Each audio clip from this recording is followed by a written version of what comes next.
करते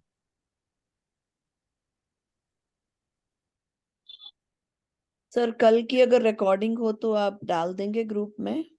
अभी तो आपने कहा रिकॉर्डिंग नहीं होगी तो चलेगा। नहीं, मैंने नहीं कहा था, वो मृदु जी ने कहा था। ओके, हम शुरू कर रहे हैं। और मैंने सबको म्यूट कर दिया है। और जिसको अब अनम्यूट करना होगा मैं कर दूंगा। अभी 7 तत्व वाला पाठ है। और देखिए इसमें हमने कुछ मुख्य बिंदु निकाले थे अनुवृत्तियां बांट के। तो पहली अनुवृत्ति में प्रयोजनभूत तत्वों की सही जानकारी एवं श्रद्धा के बिना दुख दूर होता नहीं।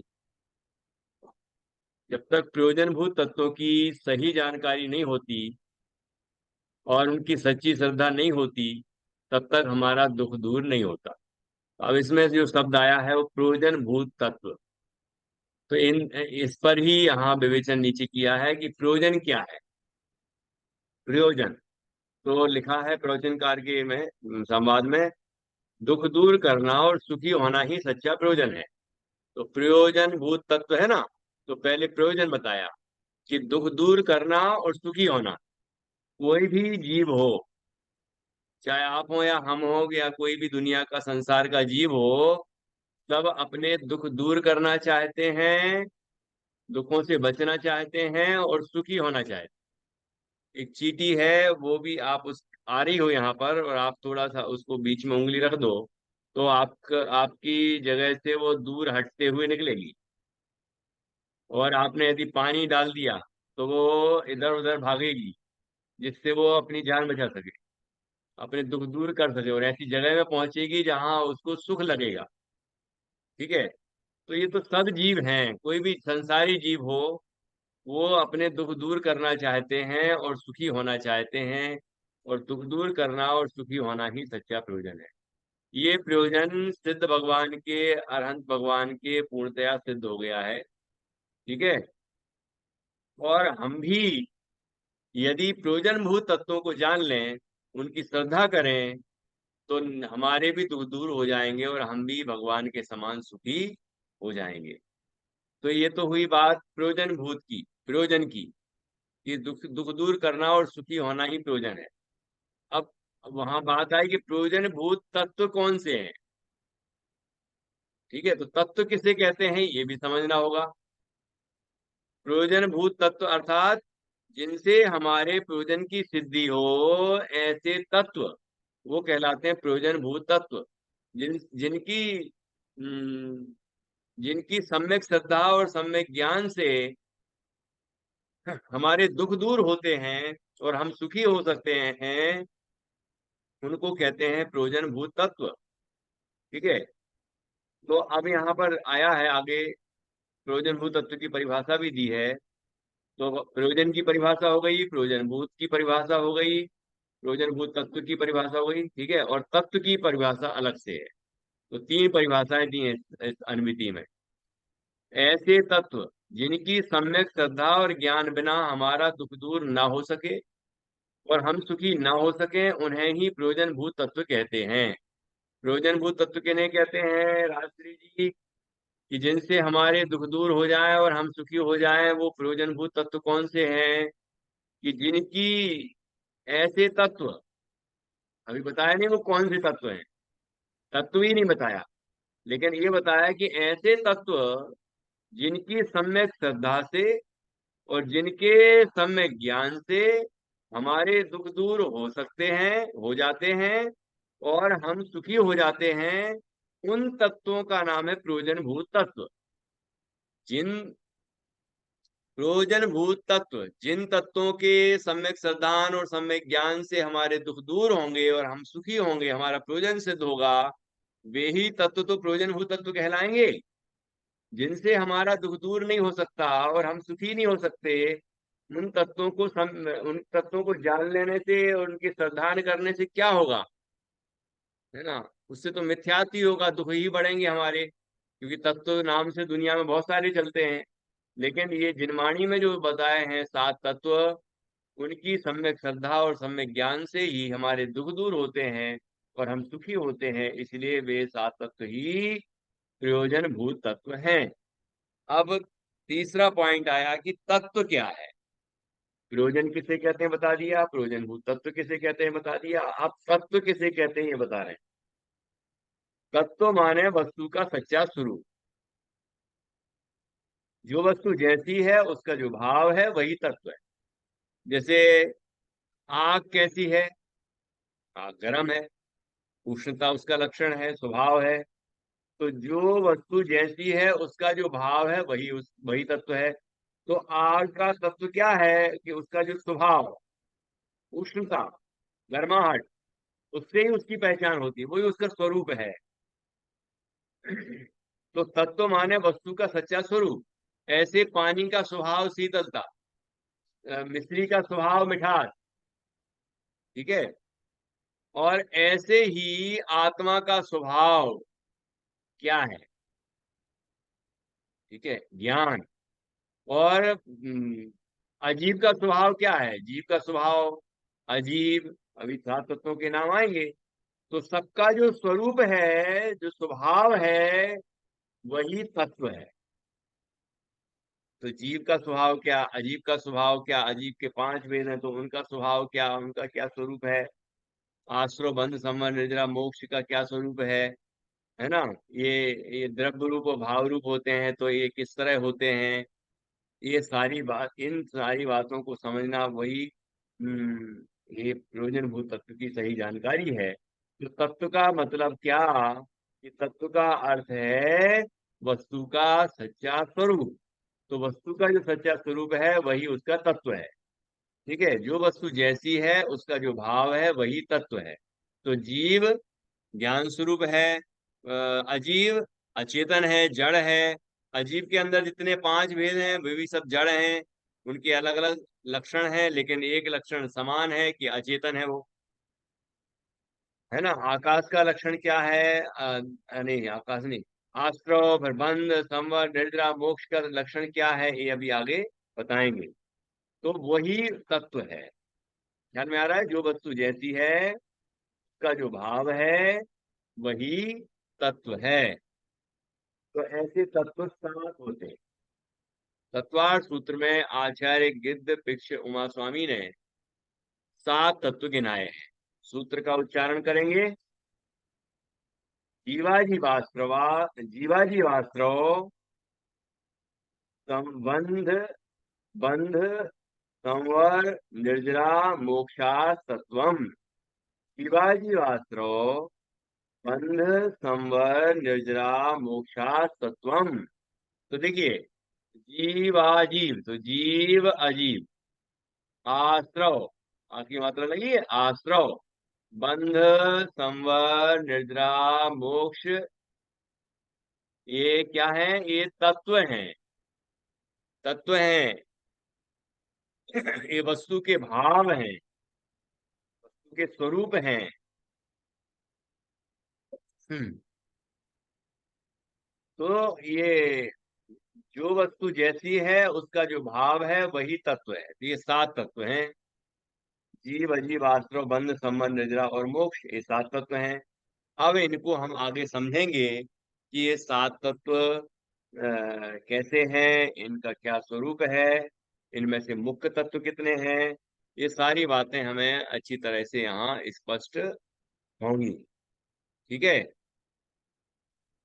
तो पॉइंट समझ में आया आपको। और इसमें तीन परिभाषाएं समझ में आई। एक तो प्रयोजन की परिभाषा, पहले तो बताया प्रयोजन क्या है हमारा, दुख दूर करना और सुखी होना। फिर प्रयोजन की परिभाषा, नहीं ये यही तो प्रयोजन की परिभाषा होगी।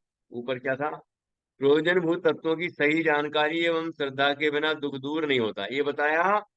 प्रयोजन भूत तत्वों की सही जानकारी और श्रद्धा के बिना दुख दूर नहीं होता। तो सुखी कैसे होंगे हम, दुख दूर कैसे होंगे, कि प्रयोजन भूत तत्वों की सही श्रद्धा और सही जानकारी और श्रद्धा होगी तब सुखी होंगे हम। ठीक है, तो समझ में यहाँ समझना होगा कि हमारा सच्चा प्रयोजन क्या है। दुख दूर करना और सुखी होना ही सच्चा प्रयोजन है। अब वो प्रयोजन भूत तत्व किसे कहते हैं, तो ऐसे तत्व जिनकी सम्यक श्रद्धा और ज्ञान बिना हमारे दुख दूर नहीं हो सकते और हम सुखी नहीं हो सकते, उन्हें प्रयोजनभूत तत्व कहते हैं। इसकी अपन यदि सकारात्मक परिभाषा बनाए तो कैसे बनेगी? ऐसे तत्व जिनकी सम्यक श्रद्धा और ज्ञान से ही हमारा दुख दूर हो सकता है और हम सुखी हो सकते हैं, उन्हें ही प्रयोजनभूत तत्व कहते हैं। ख्याल में आ रहा है कि नहीं आ रहा है? इसके बाद तत्व की परिभाषा दी। तत्व माने वस्तु का सच्चा स्वरूप, और उसके बाद जो वस्तु जैसी है उसका जो भाव है वही तत्व है। तत्व के 7 भेद बता दिए। इस तरह से ये पहली अनुवृत्ति अपनी हो गई। अब दूसरी अनुवृत्ति में क्या है, देखिए। दूसरी अनुवृत्ति में सबसे पहले तो जीव किसे कहते हैं, अजीव किसे कहते हैं, और अजीव के अंदर जो 5 भेद हैं वो बताए गए हैं। तो देखिए, फिर इसके बाद इन जीव अजीव के ही पर्याय रूप विशेष 7 तत्व हैं, मतलब अगले 5 तत्व हैं, तो वो बताया गया है। देखिए, जीव तत्व ज्ञान दर्शन स्वभावी आत्मा को कहते हैं। ये मुख्य बिंदु पे ही निशान लगाते जाना चाहिए। जीव तत्व किसे कहते हैं? ज्ञान दर्शन स्वभावी आत्मा को जीव तत्व कहते हैं। आत्मा की परिभाषा क्या बताई थी पहले? ज्ञान दर्शन ज्ञान स्वभावी जीव तत्व को ही आत्मा कहते हैं। अब जीव तत्व की परिभाषा क्या बताई? कि ज्ञान दर्शन स्वभावी आत्मा को ही जीव तत्व कहते हैं। तो जीव तत्व और आत्मा एक ही बात है। ठीक। ज्ञान दर्शन स्वभाव से रहित तथा आत्मा से भिन्न समस्त द्रव्य अजीव तत्व कहलाते हैं। देखो,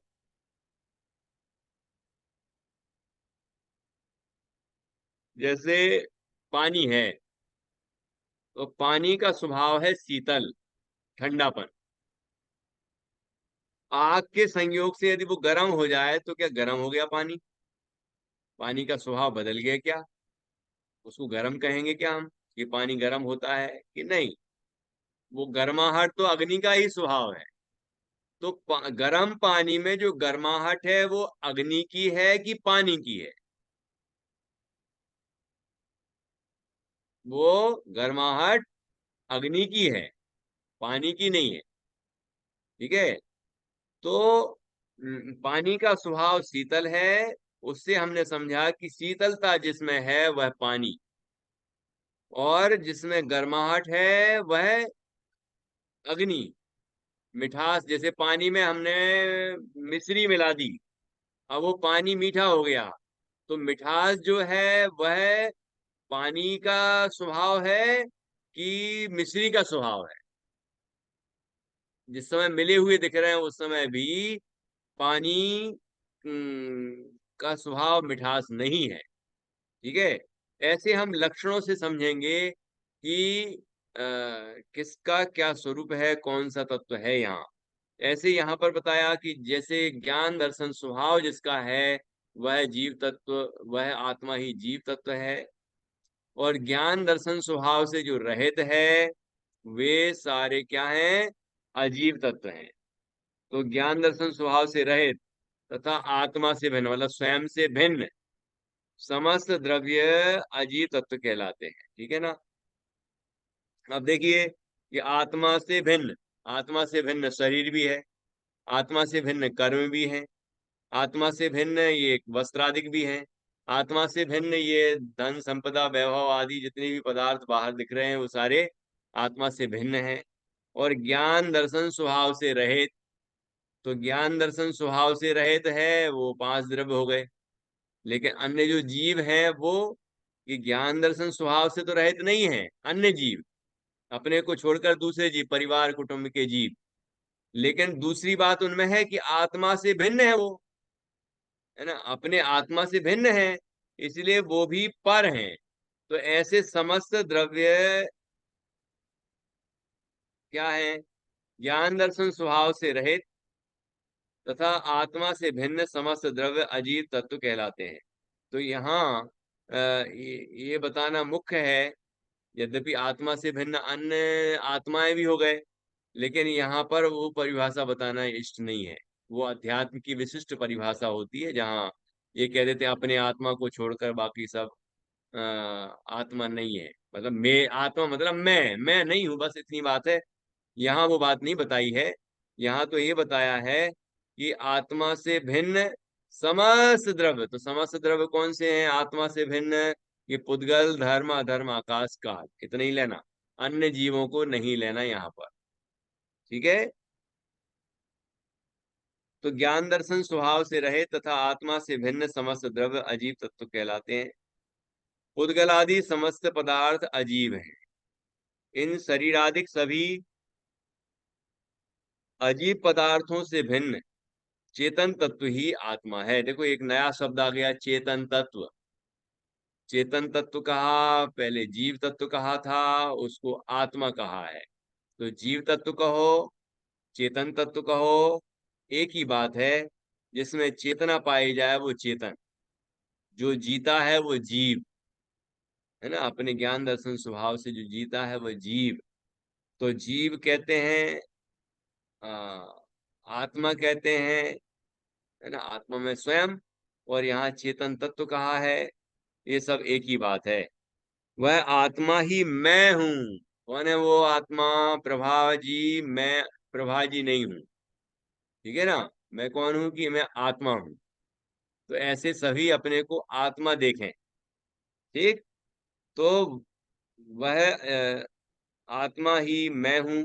मुझसे भिन्न पुद्गलादि पांच द्रव्य अजीब हैं। इस तरह पुद्गल आदि में क्या लेना? पुद्गल, धर्म, अधर्म, आकाश और काल। यहाँ अन्य जीवों की बात नहीं है। अन्य जीव तो जीव ही हैं, वो भी अपने अपने आत्मा हैं, जीव हैं वो। जीव तत्व भी है ना यहाँ पर। तो जीव तत्व में अपन जीव तत्व तो है ही जब अपनी बात करेंगे, लेकिन बाकी भी सब जीव हैं। तो इसलिए अभी उनको अजीब नहीं कहा है, वो तो जीव है, अन्य जीव है वो। जब हम भेद ज्ञान करेंगे तो कहेंगे वो अन्य जीव है, मुझसे भिन्न जीव हैं, तो वो मेरे नहीं है, मैं नहीं हूं वो। इस तरह हम उनसे भेद ज्ञान करें।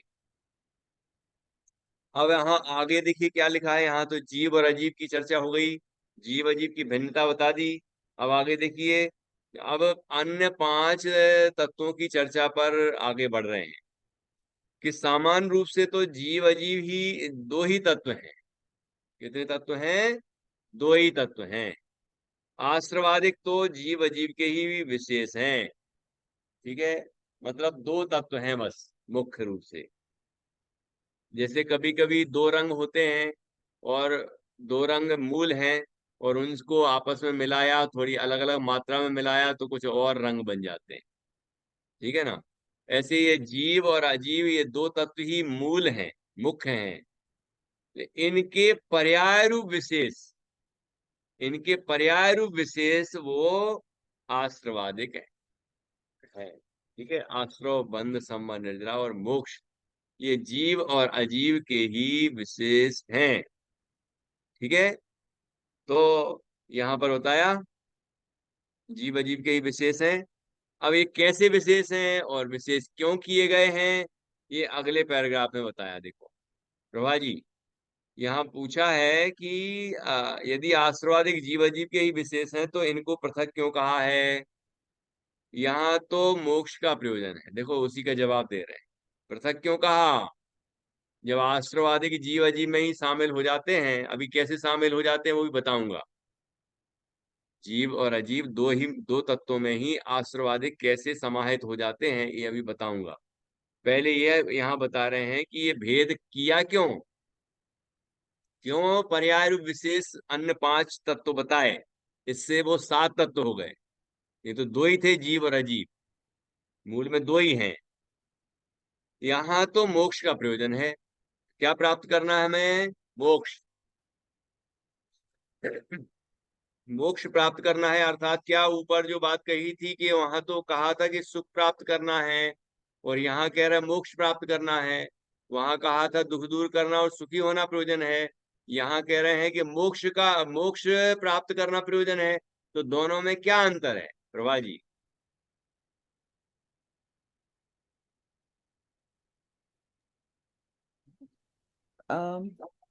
मोक्ष पर्याय है हमारी, जब हम अनंत सुखी हो जाएंगे उसी की।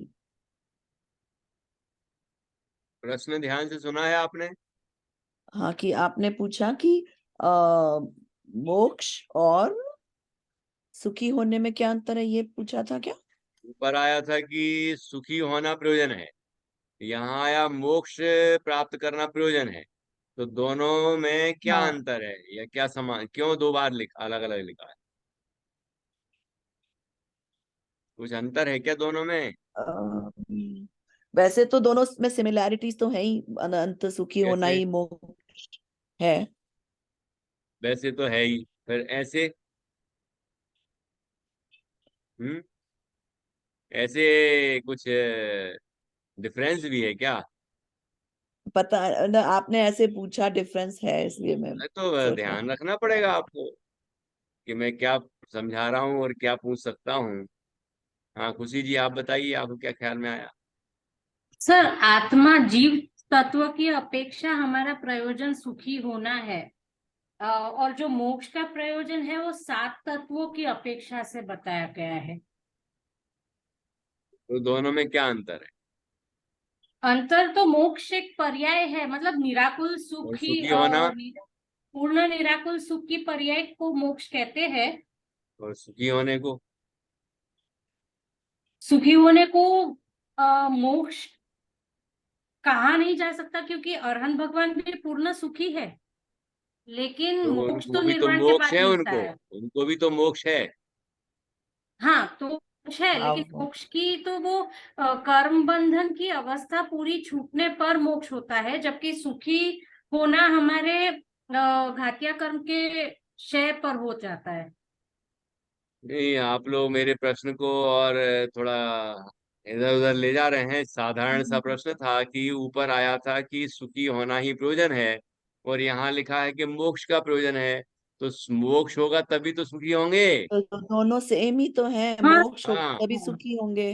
और तो मोक्ष वही का तो मैंने मतलब बोला, पूर्ण सुख तो की ही पर्याय समझाना भी तो मोक्ष है। पड़ेगा टीचर जी। आप वो टीचर बन रही हैं तो आपको समझाना भी तो आना चाहिए कि भाई ऐसा थोड़ी अभी तो चलेगा। आप टीचर नहीं हैं, हम तो बच्चों, जवाब दे रहे हैं। नहीं बच्चों, मैंने जो कह दिया वही पत्थर की लकीर है।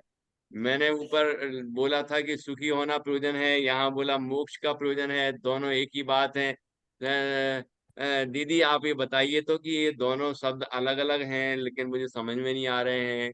तो आप बताइए ना कि ये दोनों में क्या अंतर है या ये दोनों समान कैसे हैं।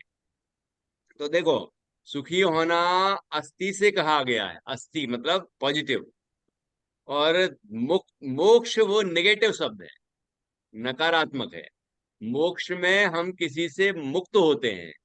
बंधन से हाँ। मुक्ति। हाँ, तो हम बंधन से मुक्त हुए, हम दुख से मुक्त हुए, ठीक है, हम संसार से मुक्त हुए। तो मुक्त मुक्त मुक्त ये शब्द आएगा, है ना। 8 कर्मों से मुक्त हुए। लेकिन सुखी होना, तो सुखी होना ये अस्थि परक बात हुई कि दुख दूर हुआ तो क्या हुए कि सुखी हुए। बंधन से रहित हुए तो क्या हुआ कि निर्बंध अवस्था हुई। अशुद्धि का नाश हुआ तो क्या हुआ कि शुद्धता प्रकट हुई पूरी। इसलिए सिद्ध मोक्ष अवस्था का नाम है सिद्ध पर्याय। जिनको मोक्ष पर्याय मोक्ष अवस्था प्रकट हुई उनको सिद्ध कहते हैं। उस सिद्ध का अर्थ ये है, जो स्वभाव में था वो सिद्ध हो गया, मतलब प्रकट हो गया, प्रसिद्ध हो गया। इसलिए उसका नाम अस्थि से है सिद्ध पर्याय, और नास्ति से है मोक्ष पर्याय। ख्याल में आ रहा है कि नहीं? तो ऊपर सुखी होना कहा, यहाँ मोक्ष होना प्रयोजन कहा। दोनों में कोई अंतर नहीं है, दोनों सब समान रूप, दोनों का अर्थ एक ही है। ये वहां अस्थि से कहा पॉजिटिवली कि सुखी होना प्रयोजन है, यहाँ नास्ति से कहा मोक्ष, तो दुख दूर करना। दुख दूर हो गया और सुखी हो गए, यही प्रयोजन है। और ये प्रयोजन सिद्ध हो गया। तो यहाँ आचार्य ये कह रहे हैं प्रवचनकार कि मोक्ष का प्रयोजन है। अब मोक्ष का प्रयोजन है तो क्या है, मतलब मोक्ष प्राप्त करना है हमें। तो क्या करें, ये क्यों ये सब बताए हैं आश्रवादिक विशेष, पर्याय रूप विशेष। ठीक है, अवस्थाएं हैं, ये जीव और अजीव की पर्याय हैं। ये कैसे, वो बताएंगे अभी। तो मोक्ष का प्रयोजन है, अतः आश्रवादिक 5 पर्याय रूप विशेष तत्व कहे हैं। ख्याल में आए कि नहीं, 5 पर्याय रूप विशेष तत्व क्यों कहे, ये पूछा जाए तो क्या जवाब देंगे। यहाँ मोक्ष का प्रयोजन है, या मोक्ष के प्रयोजन के कारण आश्रवादिक 5 पर्याय रूप विशेष तत्व कहे हैं। तो फिर पूछा जाएगा कि वो क्यों कहे हैं 5 पर्याय रूप विशेष तत्व। मोक्ष का प्रयोजन है इसलिए 5 कहे हैं, लेकिन 5 कहने का क्या तात्पर्य। तो आगे, उक्त सातों के यथार्थ श्रद्धान बिना मोक्ष मार्ग नहीं बन सकता है। 5 और 2 7 है ना, जीव और अजीव, फिर आश्रव बंध संबंध निद्रा मोक्ष। इन सातों के यथार्थ श्रद्धान बिना, सच्चे श्रद्धान बिना मोक्ष मार्ग नहीं बन सकता। अर्थात इन सातों का यथार्थ श्रद्धान होने पर ही मोक्ष मार्ग बन सकता है। क्योंकि जीव और अजीव को जाने बिना अपने पराये का भेद विज्ञान कैसे हो। तो जीव अजीव ये 7 कहे ना, तो पहले 2 की बताई कि जीव अजीव क्यों कहे, कि जीव अजीव को नहीं जानेंगे तो क्या होगा, कि भेद विज्ञान कैसे होगा। भेद विज्ञान तो तभी होगा कि 2 पार्टियां हो, तो बताया जाए कि ये अजीव है, शरीर आदि अजीव है, कर्म अजीव है, बाहर के धन संपदा आदि अजीब है, वो मुझसे भिन्न है, मैं ज्ञान दर्शन स्वभावी जीव तत्व हूँ। इस तरह जो जान रहा है अंदर वही मैं हूँ, ऐसा जब बताया जाता है तो भेद विज्ञान प्रकट होता है। इसलिए जीव अजीव तत्व क्यों कहे, सबसे पहले जीव अजीव क्यों कहे, क्योंकि जीव अजीव को जानने से ही अपने पराये का भेद विज्ञान होता है। एक बात हो गई।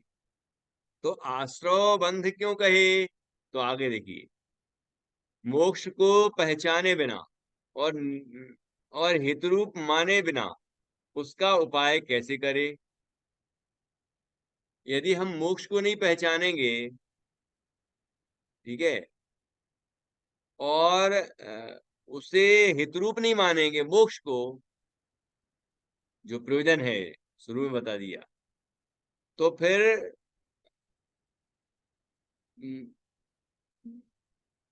उसका उपाय कैसे करें।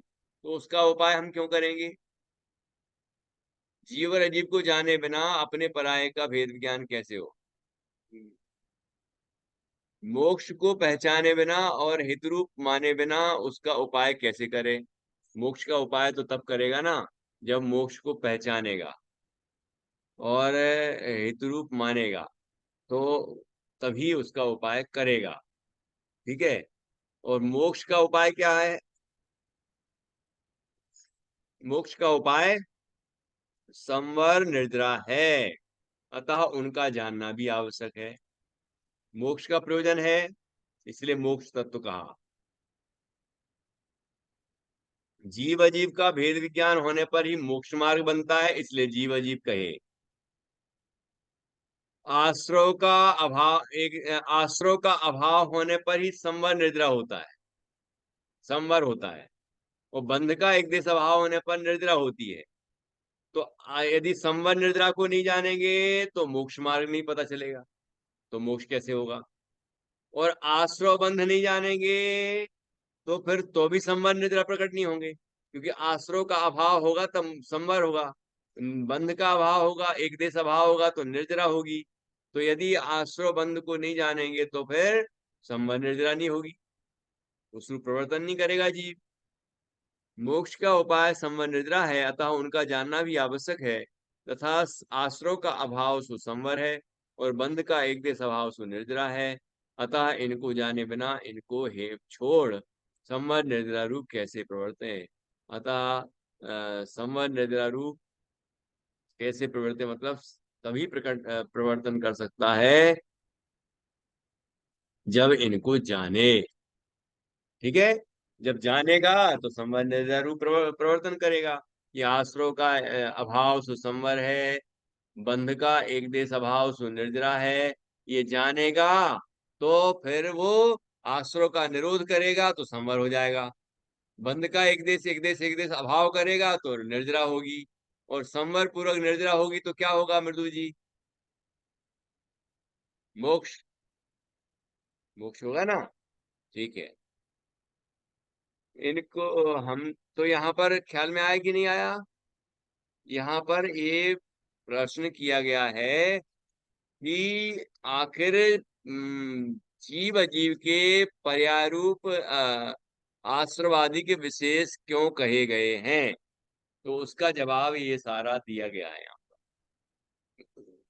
अब वो ये कह रहा है प्रवचन का शंकाकार कि हमने तो प्रवचन में सुना था कि आत्मा तो त्रिकाल शुद्ध शुद्धा शुद्ध पर्यायों से पृथक है, वही आश्रय करने योग्य है, तो ये विषय अब बदल रहा है। तो अनविति अगला दिन शुरू हो गया।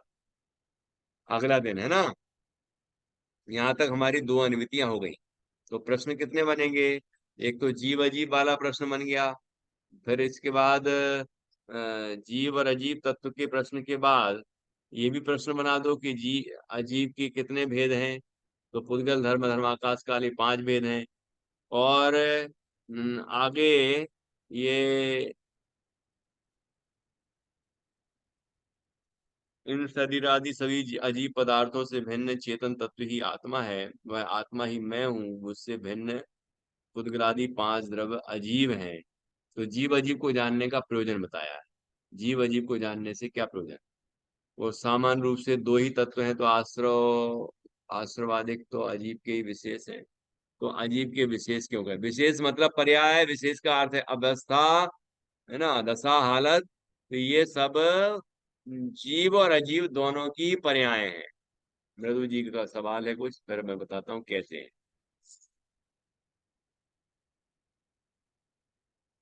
अनम्यूट करिए। गई। हाँ मैं भी पूछती हूँ थोड़ी देर में, मैं भूल गई अच्छा, सवाल बड़ी ठीक जोर है। से। ठीक है, तो देखिए अभी अपन यहाँ पर जीव और अजीब 2 हो गए, और अजीब में 5 भेद हैं, पुद्गल धर्म अधर्म आकाश काल। तो इनमें पुद्गल अकेला लेना है, ध्यान रखना खुशी जी। कौन लेना है? धर्म अधर्म आकाश काल नहीं लेना। ठीक है, पुद्गल लेना है, अजीब में पुद्गल। अब जीव और पुद्गल 2 गए, तो इनके पर्याय रूप विशेष अब कैसे? तो जीव के पर्याय रूप विशेष क्या है? भावाश्रव, भावबंध, भाव संवर, भाव निर्जरा, भाव मोक्ष। ये जीव की पर्याय है, शुद्ध शुद्ध पर्याय। और द्रव्याश्रव, द्रव्य बंध, द्रव्य संवर, द्रव्य निर्जरा, द्रव्य मोक्ष, ये क्या है? पुद्गल। प्रभा जी, कर्मों का आना आश्रव, कर्मों का बंधना बंध, कर्मों का आना रुक जाना संवर, कर्मों की एक देश कर्मों का एक देश झड़ना निर्जरा, कर्मों का सर्वथा नाश हो जाना मोक्ष। तो ये कर्मों कर्मों कर्मों कर्मों क्या कर्म क्या है? कर्म है पुद्गल।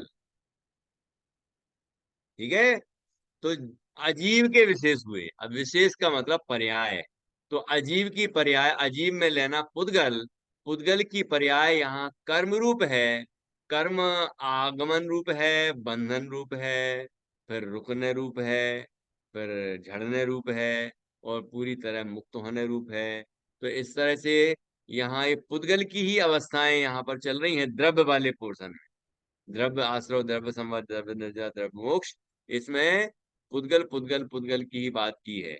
और जो जीव है उसमें भाव भाव लिए, जैसे जीव का भाव हुआ, अभी आश्रव भाव बताएंगे, मोह राग द्वेष की उत्पत्ति हो रही है अंदर, है ना। जीव मोह राग द्वेष में जुड़ रहा है, रुक रहा है, कि अब जीव ने भेद विज्ञान किया, आत्मा की अनुभूति प्राप्त की, वैराग्य प्रकट किया, तो क्या हुआ कि नए जीव को शुद्धि प्रकट हुई, अशुद्धि उत्पन्न होना बंद हो गई, ये भाव संवर हो गया। और उसके बाद जो ज्यादा अशुद्धि है वो धीरे धीरे कम होती जा रही है, और शुद्धि की वृद्धि होती चली जा रही है, तो निर्जरा हो रही है। ये भाव हो रहे हैं जीव के, और जीव के पूरे अशुद्ध भावों का नाश हो जाए और पूर्ण शुद्ध पर्याय शुद्ध अवस्था प्रकट हो जाए, उसको कहते हैं मोक्ष। तो ये सब जीव की पर्याय हुई। आश्रव बंध अशुद्ध पर्याय हुई, संवर निर्जरा एक देश शुद्ध पर्याय हुई, और मोक्ष सर्वथा शुद्ध पर्याय हुई। तो इस तरह से ये 5 पर्याय हैं जीव की, भाव रूप जो है, और 5 पर्याय हैं वो अजीब पुद्गल की, जो कि द्रव्य आश्रव, द्रव्य बंध, द्रव्य संवर, द्रव्य निर्जरा रूप है। ख्याल में आया कि नहीं आया? तो इसलिए यहाँ पर पूरे में आगे तक बता दिया मैंने आपको, और ये सभी जगह भाव संवर, भाव निर्जरा, इन सब की चर्चा की है। भाव और द्रव्य, भाव और द्रव्य। तो द्रव्य में लेना पुद्गल कर्म है ना, उनकी अवस्थाएं, और भाव में लेना जीव की जो भाव है। ठीक है। अब यहाँ पर एक खास विषय आया है, द्रव्य दृष्टि। कौन सा विषय आया है? क्या है द्रव्य दृष्टि? प्रभा जी आप बताएंगे द्रव्य दृष्टि क्या है? आपके द्रव्य पर दृष्टि, द्रव्य का मतलब धन भी होता है, तो धन पर दृष्टि वो द्रव्य दृष्टि हो गई क्या? आत्मा आज के के स्वभाव पर दृष्टि। हाँ, बहुत अच्छा। तो द्रव्य दृष्टि वाली परिभाषा पढ़िए एक बार जरा। हम्म, पेज नंबर 12 बिल्कुल बीच में, जिज्ञासु। यह हाँ, द्रव्य ये दृष्टि द्रव्य क्या है? दृष्टि क्या है? सप्त तत्वों को यथार्थ जानकर समस्त पर पदार्थ और शुभाशुभ आश्रवादिक विकारी भाव तथा संवरादिक अविकारी भावों से भी पृथक ज्ञानानंद स्वभावी त्रिकाली ध्रुव आत्म तत्व ही दृष्टि का विषय है। ठीक है। तो इसमें क्या बताया? ये दृष्टि का विषय है। अपन अब यदि ये पूछा था ना द्रव्य दृष्टि का क्या है, तो क्या क्या है? है मैंने बता दिया यहाँ तक। क्या है उसका विषय, क्या है? त्रिकाली ध्रुव, ज्ञानानंद स्वभावी त्रिकाली ध्रुव आत्म तत्व की दृष्टि ही दृष्टि का विषय है वो। ठीक है, वो तो द्रव्य ये भी दृष्टि सारे है। अलग अलग पॉइंट्स होंगे, तत्वों को हाँ यथार्थ जानकर, फिर हाँ समस्त पर पदार्थ, और फिर शुभाशुभ विकार वाला सब सारे अलग अलग जाने पड़ेंगे। हाँ, लेकिन ये परिभाषा में एक ही जगह आएगा, द्रव्य दृष्टि क्या है। आ, ऐसे अच्छा, आत्म की दृष्टि को द्रव्य दृष्टि कहते हैं, ऐसा अपन भी प्रश्न का उत्तर बना सकते हैं कहते की भाषा में। कैसे बना सकते हैं? सप्त तत्वों को यथार्थ जानकर समस्त पर पदार्थ और शुभाशुभ आश्रवादी विकारी भाव तथा संवरादि अविकारी भावों से पृथक ज्ञानानंद स्वभावी त्रिकारी ध्रुव आत्मत्व को दृष्टि का नहीं, ही द्रव्य दृष्टि है। यहाँ लिखा है दृष्टि का विषय है, वहां पूछा द्रव्य दृष्टि है, तो अपन प्रश्न बदल ही सकते हैं। द्रव्य दृष्टि, दृष्टि का विषय क्या है? क्या है, अपन ऐसा भी प्रश्न बना सकते हैं। वो क्या कहते हैं वाला नहीं है ये। क्या कहते हैं वाला जो सोपान होता है, पूरी परिभाषा को वो शब्द छोड़ देते हैं। क्या है? एक चौथा ही सोपान समझना। ख्याल में आ रहा है कि नहीं? किसे कहते हैं और क्या कहते हैं, आया था कि नहीं वहां 4 सोपानों में? तो वो यही है। अब आगे लिखा है कि इस दृष्टि से कथन में पर विकार और भेद को भी गौण करके मात्र त्रैकालिक ज्ञान स्वभाव को आत्मा कहा है। किसको आत्मा कहा है? कि पर को दूर कर दिया, पर को छोड़ दिया, गौण कर दिया। ये जो कर्म कर्म तक हैं, द्रव्य कर्म, शरीर नो कर्म, और धन संपदा वैभव और पर पदार्थ जितने हैं वो सारे पर में आ गए। इसके बाद आया विकार। विकार में लिया जो जीव की विकृत पर्याय है, आश्रव बंध रूप, है ना, वो विकार है। मोह राग द्वेष आदि विकारी परिणाम, तो उनसे भी रहित, उनको भी गौण कर दिया गया है। और भेद, गुण भेद पर्याय भेद करते हैं कि नहीं? आत्मा में ज्ञान है, दर्शन है, सुख है, वीर है, श्रद्धा है, चारित्र है, 43 शक्तियां बताई हैं तो लेकिन अनंत है ना, ऐसे अनंत धर्म है। तो ये सब जो भेद बताए हैं, ये भेद वहां द्रव्य दृष्टि के विषय में गौण है। गौण का क्या अर्थ होता है राजश्री जी? गौण का अर्थ होता है चुप्पी, मतलब वो नहीं बोलना। मुख्य नहीं है, वही गौण है। मतलब उसकी तरफ नजर नहीं है, उसको हम ध्यान नहीं दे रहे हैं, उसको हम बोल भी नहीं रहे हैं, तो वो गौण करना होता है उसको। तो इस तरह से पर विकार और भेद को भी गौण करके मात्र त्रैकालिक, त्रैकालिक मतलब तीनों काल एक रूप रहने वाला है और है, ऐसा जो है त्रैकालिक ज्ञान स्वभाव को आत्मा कहा है। जो पर विकार और भेद से रहित है, ऐसा त्रैकालिक ज्ञान स्वभावी तत्व ही आत्मा है। और उसके आश्रय से ही धर्म प्रकट होता है। ठीक है, धर्म प्रकट उसके आश्रय से ही होता है। ये द्रव्य दृष्टि बताई। तो द्रव्य दृष्टि में ऊपर क्या बताया? पहले नंबर 7 तत्व को यथार्थ जानना है। तो हम एक पाठ में यथार्थ रूप से जान रहे हैं, उसका भाव भाषण भी होना चाहिए, और फिर जीवन में उपयोग भी होना चाहिए। मतलब हे को हे जाने, उपादेय को उपादेय जाने, वो हमारी जीवन उपयोगी हुआ। उसके लिए ही हम निरंतर प्रयत्न करें तो जीवन उपयोगी हुआ, है ना। यदि हमने रट्टा मान लिया परिभाषा का और कुछ दृष्टि अंदर में की नहीं हमने, पर विकार और भेद से भिन्न अपने शुद्ध चैतन्य आत्मा को, त्रैकालिक ध्रुव तत्व को हमने कभी देखा ही नहीं, तो फिर क्या है? तो यहाँ पर बताया 7 तत्वों को यथार्थ जानकर। पहला पॉइंट, समस्त पर पदार्थ और शुभाशुभ आश्रवादी विकारी भाव। दूसरा पॉइंट, तथा संवराधिक अविकारी भावों से भी पृथक, ये पृथक ज्ञानानंद स्वभावी त्रिकाली ध्रुव आत्म तत्व ही दृष्टि का विषय है। दृष्टि का विषय अपन यदि संक्षेप में कहें तो वो क्या है कि ज्ञान दर्शन स्वभावी, ज्ञानानंद स्वभावी त्रिकाली ध्रुव, हमेशा वही का वही रहने वाला एक चैतन्य तत्व ही रहने वाला अ, विकारी अविकारी तथा असंवराधिक अविकारी। तो ये अविकारी हैं, मोक्ष मार्ग में प्रयोजनभूत हैं, लेकिन ये भी अभाव को प्राप्त होते हैं और मोक्ष प्रकट हो जाता तभी। ये भी पर्याय हैं। तो अविकारी, असंवराधिक अविकारी भावों से भी पृथक। तो विकारी भाव और अविकारी भाव दोनों यहाँ पर बता दिए, उनसे पृथक एक पंक्ति में देखा जाए तो ज्ञानानंद स्वभावी त्रिकाली ध्रुव आत्मत्व ही दृष्टि का विषय है। त्रिकाली ध्रुव जो हमेशा है रूप में हमेशा रहता है। छः छः छः गुरुदेव 3 बार कहते थे, तो इसका मतलब है। तो इसका 3 बार क्यों? कि भूतकाल में भी है, वर्तमान में भी है, भविष्य में भी है, रहेगा नहीं प्रभा जी। था है और रहेगा तो व्यवहारने का विषय है, ये परमार्थ का विषय है। तो ये त्रिकाली ध्रुव का अर्थ है कि हमेशा वही का वही है, ज्ञानानंद स्वामी आत्मा। इस तरह से यहाँ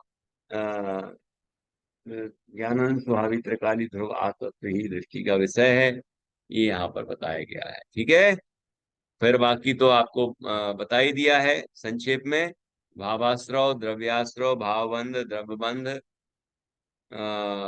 पुण्य पाप किस तरह से आश्रव बंध के विशेष हैं। कैसे हैं विशेष आश्रव बंध के? ये पुण्य आश्रव पुण्य बंध, पापाश्रव पाप बंध, ऐसे भेद करते हैं कि नहीं आश्रव आश्रव बंध के। तो ये पुण्य पाप जो है वो आश्रव बंध के ही विशेष हैं। और फिर बंध क्या है? ठीक है, फिर संवर, उसके बाद निर्जरा, द्रव्य भाव रूप से। तो इस तरह है, ये 7 तत्वों की चर्चा हुई। द्रव्य मोक्ष, भाव मोक्ष, और आखिरी में लिखा है उक्त 7 तत्वों को भली भांति जानकर एवं समस्त पर वस्तुओं पर से दृष्टि हटाकर अपने आत्म पर दृष्टि ले जाना ही सच्चा सुख प्राप्त करने का सच्चा उपाय है। ठीक है ना। तो यहाँ पर अनुमिति कहाँ कहाँ से बनेगी? ये ऊपर वो जो अपन ने दो अनुमिति तो बना ही ली थी एक दिन की, उसके बाद से शुरू हुआ। हमने बना लिया था कल कि यहाँ पर हम द्रव बंध करके ले लें, तब स्वयं कर्म बंधना सो द्रव बंध है। उसके बाद बचा हुआ जो पोर्शन है वो सब हम चौथी अनुमिति अर्थात दूसरे दिन की दूसरी अनुमिति में डालते हैं। ठीक है। और कोई शब्द आपको नहीं समझ में आया हो, कुछ पूछना हो तो आप पूछ सकते हैं। उसके बाद फिर आपको मैं बताऊंगा कि इसको पढ़ाना है। ठीक है, चलो बताइए। कोई परिभाषा, कोई तथ्य, कोई शब्द आपको सर ख्याल? आपकी आवाज बीच में ब्रेक हो गई थी। तीसरी अनुमिति आपने हमने तो प्रवचन में सुना था से लेकर कर्म रूप बंधना सो द्रव्य बंध है तब तक बताया। हाँ हाँ सही है। हाँ बस वही कंफर्म करना। ठीक है। तो इसमें द्रव्य दृष्टि का विषय आ गया, या द्रव्य दृष्टि क्या है ना। और बाकी भावास्त्र द्रव्यास्त्र ये भी आ गया, भावबंध द्रव्यबंध भी आ गया। सर इसमें अब प्रमाण दृष्टि का भी एक लाइन ले सकते हैं ना, डेफिनेशन। आत्मा अच्छा, द्रव्य प्रमाण दृष्टि से शुद्धाशुद्ध पर्यायों से युक्त है, ये भी एक मुख्य बिंदु की तरह ले सकते हैं। हाँ हाँ बिल्कुल। देखो, आत्मा तो त्रिकाल शुद्ध शुद्ध, त्रिकाल शुद्ध, शुद्धांत शुद्ध पर्यायों से पृथक है, वही आश्रय करने योग्य है। तो यहाँ पर प्रवचनकार ने कहा है यह तो द्रव्य दृष्टि के विषय की बात है। आत्म द्रव्य प्रमाण दृष्टि से तो से शुद्धाशुद्ध पर्यायों से युक्त है। मतलब यहाँ ऊपर कह रहे हैं शंकाकार कि आत्मा तो त्रिकाल शुद्ध शुद्धाशुद्ध पर्यायों से पृथक है, और यहाँ ऊपर तो पर्याय रूप विशेष बताए, है ना। मोक्ष का प्रयोजन भी बताया था, पर्यायों के भेद कर दिए।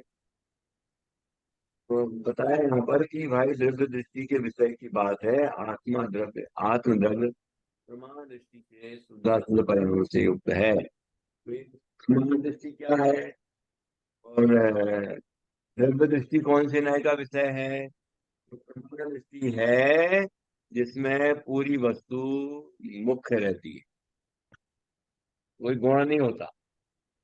ठीक है। वो कहलाता है, कहलाती है प्रमाण दृष्टि। तो उसमें शुद्ध, अशुद्ध, शुद्धाशुद्ध, है ना, ये सब जो पर्याय हैं वो सब उसको इसका विषय बन। ठीक है। तो वो प्रमाण दृष्टि हुई। और द्रव्य दृष्टि क्या हुई? जो परम शुद्ध निश्चय का विषय है वही द्रव्य दृष्टि का विषय है।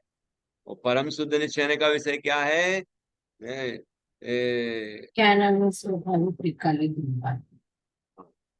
तो क्या है? पर्यायों से पार है ना, शुद्ध शुद्ध पर्यायों से पार है, काल शुद्ध है, ज्ञानानंद स्वरूप है, वही द्रव्य दृष्टि का विषय है। और नहीं, वही द्रव्य दृष्टि का विषय है और वही परम शुद्ध निश्चय का विषय है। ठीक है। परम शुद्ध निश्चय है जो दृष्टि का विषय है। यहाँ पर ये बात बताई गई है कि वह द्रव्य दृष्टि के विषय की बात है। आत्म द्रव्य प्रमाण दृष्टि से शुद्ध शुद्ध पर्यायों से युक्त है। प्रमाण दृष्टि से तो शुद्ध शुद्ध पर्यायों से युक्त है। ठीक है ना। और शुद्ध परम शुद्ध निश्चय से देखो तो आत्मा तो त्रिकाल ध्रुव है, एक रूप है, उसमें पर्याय होती ही नहीं, पर्याय दिखती नहीं, गुण भेद दिखते नहीं। पर विकार और पर विकार और तीसरा शब्द क्या आया था? भेद, है ना, गुण भेद पर्याय भेद, उनको ही पर्याय कहते हैं। तो वो इन सबसे पार है द्रव्य दृष्टि का विषय। चलो, अब किसी को कुछ पूछना है इसमें? हम्म। सर, दो चीजें। एक तो ये हम सबको म्यूट करने का कोई मेजर प्रयोजन है क्या? नहीं तो थोड़ा हाँ इजी हो बिल्कुल। जाता है, हम तुरंत आपको कुछ पूछ सकें, या अभी नहीं, जैसे वो बता तुरंत ही रहे नहीं पूछ प्रमाण, सकते ना। वो मुझे मिल नहीं पा रहा है, तो वो बड़ी दुविधा हो रही है। हाँ, यही तो दुविधाओं को म्यूट किया है, कि बीच बीच में दुविधाएं बार बार आती हैं। तो क्या होता है कि जो विषय हम बताना चाहते हैं वो ब्रेक हो जाता है, वो भटक जाते हैं, या फिर डिस्टर्ब हो जाता है। तो पहले टीचर, अच्छा। जैसे क्लास में क्या होता है प्रभा जी, कि टीचर पहले बोलता है, वो कहता है कि जिसको पूछना है चुपचाप हाथ खड़ा करना, साइलेंट हैंड। फिर जब टीचर अनुमति देता है तभी बच्चा पूछ सकता है, ऐसा नहीं कि उसका मन आया तभी पूछ ले। टीचर को पता है कि मैं अभी कहने वाला हूँ और वो बच्चा वही पूछ रहा है, उसको पता है टीचर को। तो टीचर जब जैसे ही वो पूरी बात कहता है तो उसको समझ में आ जाती है, अरे यार यही तो पूछ रहा था मैं। तो ज्यादातर तो यही होता है। फिर भी कभी एक आध बात ऐसी होती है कि जो बच्चा फिर भी उसके मन में क्वेश्चन बना रह जाता है, तो वो पूछ लेता है। ठीक है ना प्रभा जी? तो ये म्यूट हाँ, करने का प्रयोजन। मैंने हाथ इसलिए रेज किया था कि मैं तो जब पढ़ाती हूँ, तो ये जब वीतराग विज्ञान हम पढ़ा रहे हैं, तो अभी उन स्टूडेंट्स ने तो बाल बोध करके अभी ये शुरू किया है। उनको हम ये परम शुद्ध निश्चय नय और इतने मोटे मोटे शब्द कहाँ से बताना शुरू कर देंगे? इसको वितरा विज्ञान अभी जो वालों लोग को। अभी जस्ट बाल बोध से वीतराग पढ़ रहे हैं, अभी हमने हाँ, उनको नए पढ़ाए कहाँ हैं सारे? कोई बात नहीं, सारे नहीं पढ़ाए, लेकिन जो नए यहाँ प्रमाण दृष्टि आया तो फिर कैसे आप समझाएंगे? तो प्रमाण दृष्टि बताएंगे तो नई दृष्टि भी तो बतानी पड़ेगी। और नए दृष्टि में जरूरी थोड़ी कि सारा नए चक्र लेके बैठ जाएं हम। जितना हमें बताना है उतना ही बता दिया, बाकी विशेष हम आगे पढ़ेंगे। है कि नहीं? जितना प्रयोजन है यहाँ बताना उतना ही हम बताएंगे, सारा नहीं बताने लग जाएंगे। यहाँ पर परम शुद्ध निश्चय ने बताना है तो उतना ही हम बता देंगे। ये वो क्या होता है ना? वो आपको बताया कि उसका विषय त्रिकाली ध्रुव शुद्ध चैतन्य है।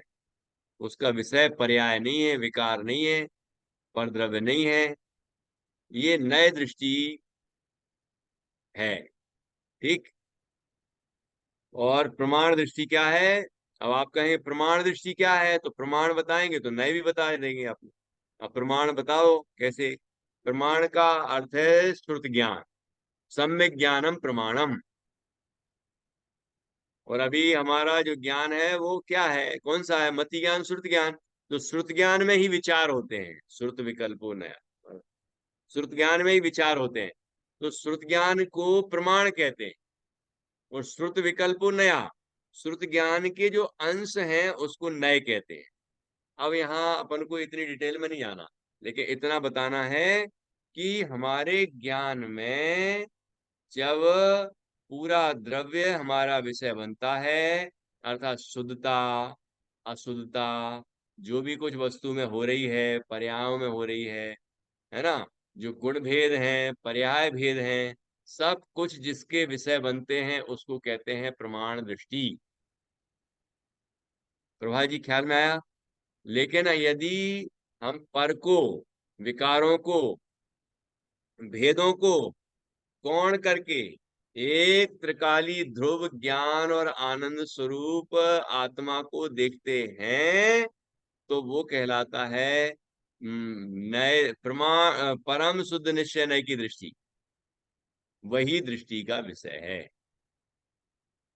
इतना बताने में कोई समस्या नहीं है, क्योंकि वो वीतराग विज्ञान के छात्र हैं, तो उनका बेस अच्छा है, बालवोद पढ़ के आए हैं अच्छे से, है ना? और यहाँ विषय है इसलिए बताना पड़ेगा। नहीं तो ये आप नहीं बताएंगे, इतना भी नहीं बताएंगे, तो बच्चों के मन में शंका बनी रहेगी कि ये द्रव्य दृष्टि क्या है, ये प्रमाण दृष्टि क्या है ना? ये उनको समझ में ही नहीं आएगा। ये शुद्ध शुद्ध पर्याय क्या है? शुद्ध पर्याय, शुद्ध शुद्ध पर्याय, ये क्या है? तो ये हमारी पर्याय हो रही हैं, वो द्रव्य गुण पर्याय पढ़ के आए हैं पहले।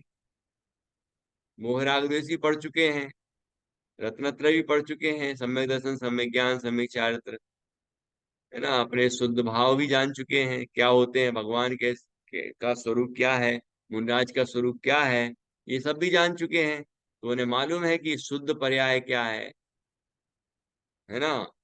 तो शुद्ध हो या शुद्धाशुद्ध हो, उन पर्यायों से पृथक जो ज्ञानानंद स्वरूप है, बस ज्ञानानंद स्वरूप है, जानता है और देखता है और आनंद रूप है, वह ज्ञान स्वरूप तत्व ही मैं हूं, यह हमें अनुभव करना है।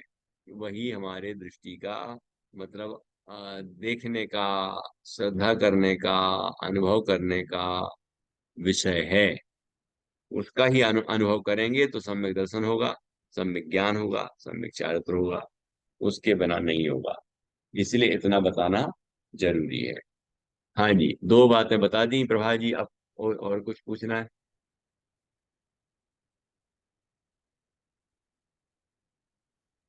नथी।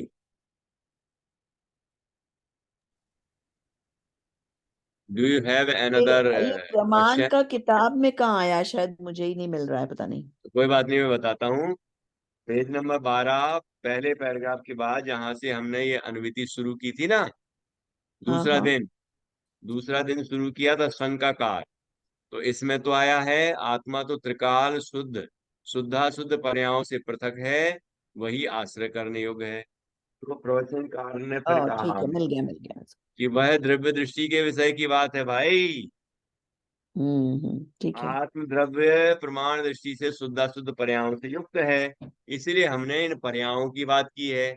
आश्रव, बंध, संवर, निर्जरा, मोक्ष, ये पांच पर्याय रूप विशेष क्यों कहे? क्योंकि मोक्ष का प्रयोजन है। तो ये पर्याय बताई क्यों? ये प्रमाण दृष्टि का विषय है।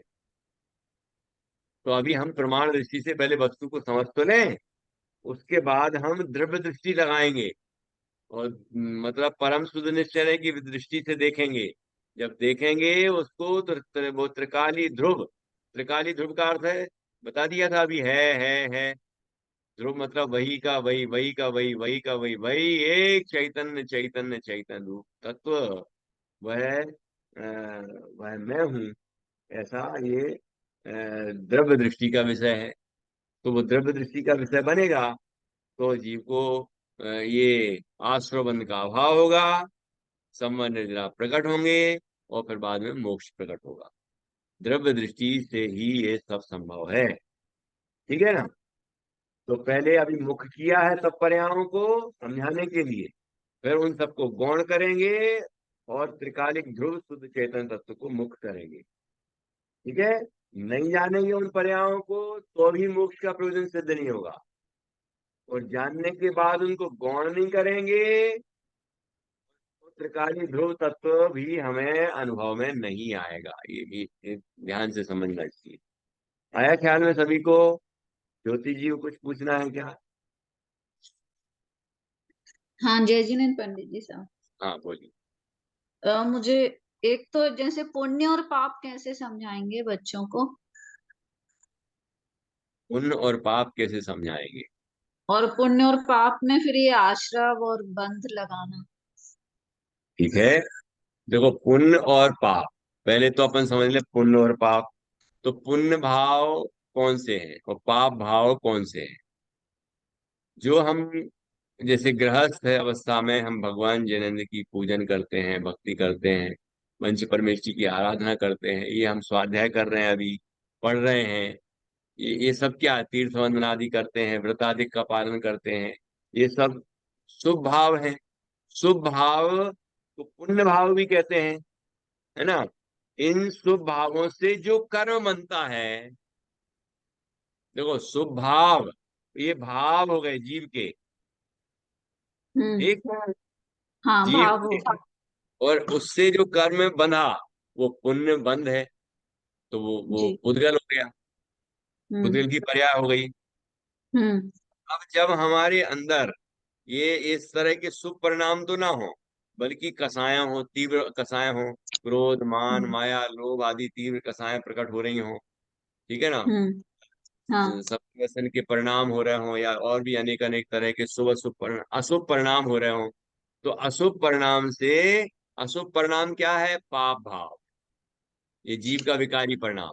और उससे जो कर्म बंधेगा वो क्या है कि वो पाप है, पाप कर्म है। तो अब आश्रवबंध क्या है? ये पुण्य और पाप, ये आश्रवबंध कैसे हुए?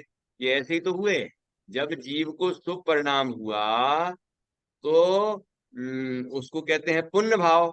उससे उसके निमित्त से पुण्य कर्म का आगमन हुआ, हम्म। तो ये पुण्य आश्रव।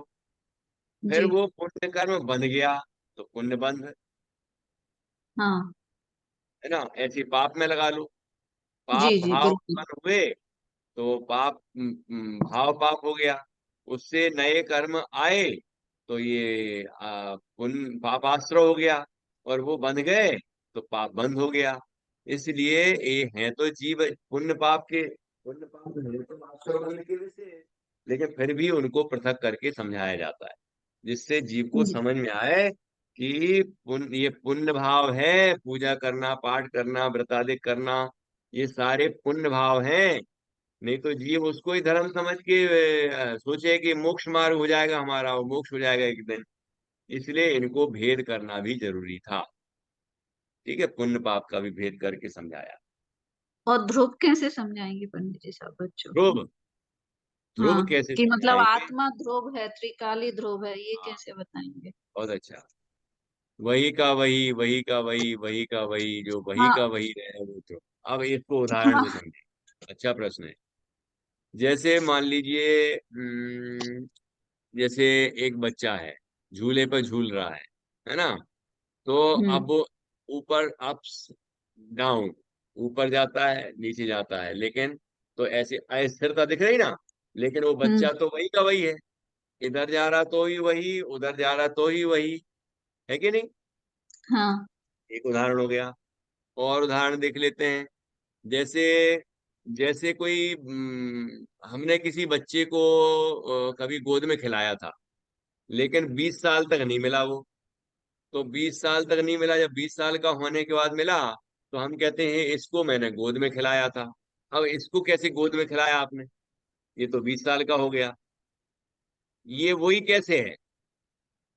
ये जो हाँ। बच्चा है ये वही कैसे है? तो यद्यपि उसकी अवस्था बदली है, वो जी। बच्चे से युवा हो गया है ना? इतने साल बाद मिला है तो इतनी अवस्थाएं बदल चुकी हैं, लेकिन वो बालक तो वही का वही है ना। उसके अंदर कुछ तो मूल तत्व होगा जो वही का वही है। हाँ पंडित जी साहब, क्या होता है, एक जैसे इस पर्याय का तो अपन बता पाते हैं, पर ये बड़े बच्चे मतलब आजकल कहाँ मानने तैयार हैं कि दूसरा क्या? जन्म भी है। ऐसे वो चीज समझाना मतलब, या पहले का जन्म था पास्ट में या फ्यूचर, ऐसे मतलब हम्म दूसरा वो जन्म समझाना। हम्म तो वो भी अपन समझ लेंगे, त्रिकाली ध्रुव, त्रिकाल वही का वही रहने वाला। तो अब आप हाँ कहेंगे पिछले जन्म में कैसे था और अगले जन्म में कैसे रहेगा? हाँ, वो समझाना ना, मानने को तैयार नहीं होते ना बच्चे। कोई बात नहीं, वो मान जाएंगे। नहीं मानेंगे तो उनकी भवितव्यता ऐसी ही है, समझना। अपन मान गए कि नहीं माने, ये बताओ। हाँ, हमें तो घुट्टी में पिलाया जाता है ना, तो वो अब सुनते सुनते इसका हमें मानते। अब इसका हमें अनुभव करना है ना? तो अपना कल्याण तो हम कर लें और फिर वो भी समझ जाएंगे। तो अभी ये समझ में आ जाए कि पर्याय से पार है तो वो ध्रुव है, त्रिकाल ध्रुव। त्रिकाली ध्रुव मतलब हमेशा वह वही का वही रहने वाला। एक ही समय में त्रिकाली ध्रुव है, 3 काल में त्रिकाली ध्रुव नहीं है। एक ही समय में हाँ। त्रिकाली ध्रुव है, वही का हम्म। वही। ठीक है। हाँ। यह मेरा बेटा है। अब वो बच्चा है तो भी बेटा है। अब बच्चे से बड़ा होता जा रहा है तो भी बेटा है। और वो भी, अपन और बूढ़े हो गए लेकिन वो भी बूढ़ा हो गया तो भी बेटा है, अपन बेटा ही कहते हैं उसको, है ना? बेटा बेटा बेटा बेटा बेटा बेटा पना उसमें ध्रुव है, वही का वही। लेकिन अवस्थाएं बदल रही हैं। अवस्थाएं बदलने पर भी वो वही का वही है। ऐसे हम उदाहरण बहुत सारे ढूंढ सकते हैं। ठीक है ना? इसको हम पुद्गल से समझा सकते हैं अब क्या पंडित जी साहब? हाँ, क्यों नहीं। जैसे अपन उनको अपन क्योंकि जीव का तो नहीं बता पा रहे हैं उनको, जैसे हम्म। पुद्गल, जैसे लकड़ी लिया है ना, वुड ले हाँ। ली, हम्म। उसको हमने जला दिया, अब वो राख बन हाँ। गई। हाँ। तो एक तरह से उसका नया जन्म हो गया, इस तरह से नई मतलब। अवस्था हुई। नई अवस्था हाँ हुई। अभी लकड़ी रूप था, अब राख रूप हो गया। है हाँ। ना। अब फिर कीच तो पानी डाल दो तो कीचड़ रूप हो जाएगा। हाँ लेकिन मतलब वो वो पुद्गल खत्म तो तो वही नहीं का हुआ, वही है। अभी है ना, पुद्गल ही है वो। हाँ, पुद्गल पुद्गल ही है। है ना, जितनी ऐसे अवस्था थोड़ा बदलना समझा पड़ी। सकते हैं क्या? हाँ, बिल्कुल। और पूर्व जन्म था और आगामी जन्म होगा, इसके लिए भी न्याय शास्त्र में आचार्यों ने बताया है ना। किसमें बताया है पंडित जी, कहाँ ढूंढ सकते हैं ये प्रमेय चीज? इसमें अपने द्रव्य संग्रह ग्रंथ में हाँ वो गाथा पढ़ा नंबर है। 3, अच्छा। 9 दृष्टांत दिए, 9। एक नहीं, 9 उदाहरण दिए। उन 9 हाँ वो। उदाहरणों से ये समझाया कि आत्मा पूर्व जन्म में भी था और आगामी में ही रहेगा। इससे इन उदाहरणों से हमें ये बात समझ में आती है। ठीक है। कोई बच्चा आप मतलब वो जैसे जन्म लेता है तो उसको भूख लगी तो चिल्लाता है। ये उसको किसने सिखाया कि भूख लगे तो रोना चाहिए? अभी बोल तो नहीं सकता वो, लेकिन रो रहा है। माँ समझ जाती, रो रहा है मतलब उसको भूख लगी है। अब ये बताओ, चलो अब गाय का बताऊंगा उदाहरण, तो वो तो बिल्कुल प्रैक्टिकल दिखेगा आप।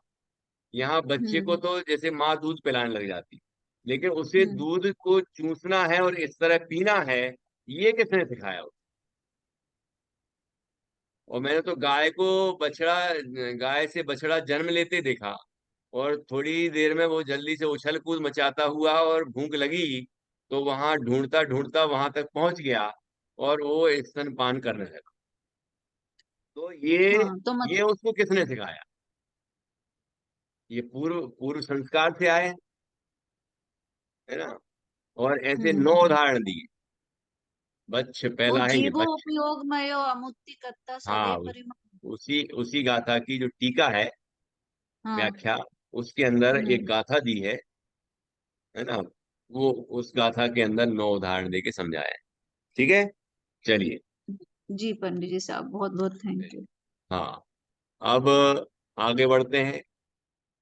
और इस तरह से हमारा ये 7 तत्व वाला पार्ट पूरा हुआ। जो बचे हुए क्वेश्चन थे, ज्योति जी ने पूछ लिए, कुछ प्रभा जी ने पूछ लिए, तो आपको समझ में आ गया होगा ओवरऑल ये 7 तत्व वाला पार्ट क्या है। इसकी एक एक चीज आपको समझ में आ गई होगी। इसको एक उदाहरण से अपन और समझ सकते हैं, जो प्रसिद्ध उदाहरण है, आपकी प्रशिक्षण निर्देशिका में भी दिया है। 7 तत्व के लिए नाव का उदाहरण। ठीक है। तो ये नाव में एक बच्चा जा रहा है या व्यक्ति जा रहा है, तो नाव तो हो गई अजीब, और वो व्यक्ति हो गया जीव। अब वो नाव से जा रहा था, तो उस नाव में हो गया एक छेद, तो पानी आना शुरू हो गया। ऐसे ही जीव ने किया मोहराग देश परिणाम, तो उससे कर्मों का आगमन शुरू हो गया। फिर जैसे उसमें पानी इकट्ठा होता जाता है, ऐसे ही यहाँ कर्म इकट्ठे होते जाते हैं। जीव विकारों में रुकता है और कर्म इकट्ठे होते हैं। ठीक है। तो वो बंद हो गया।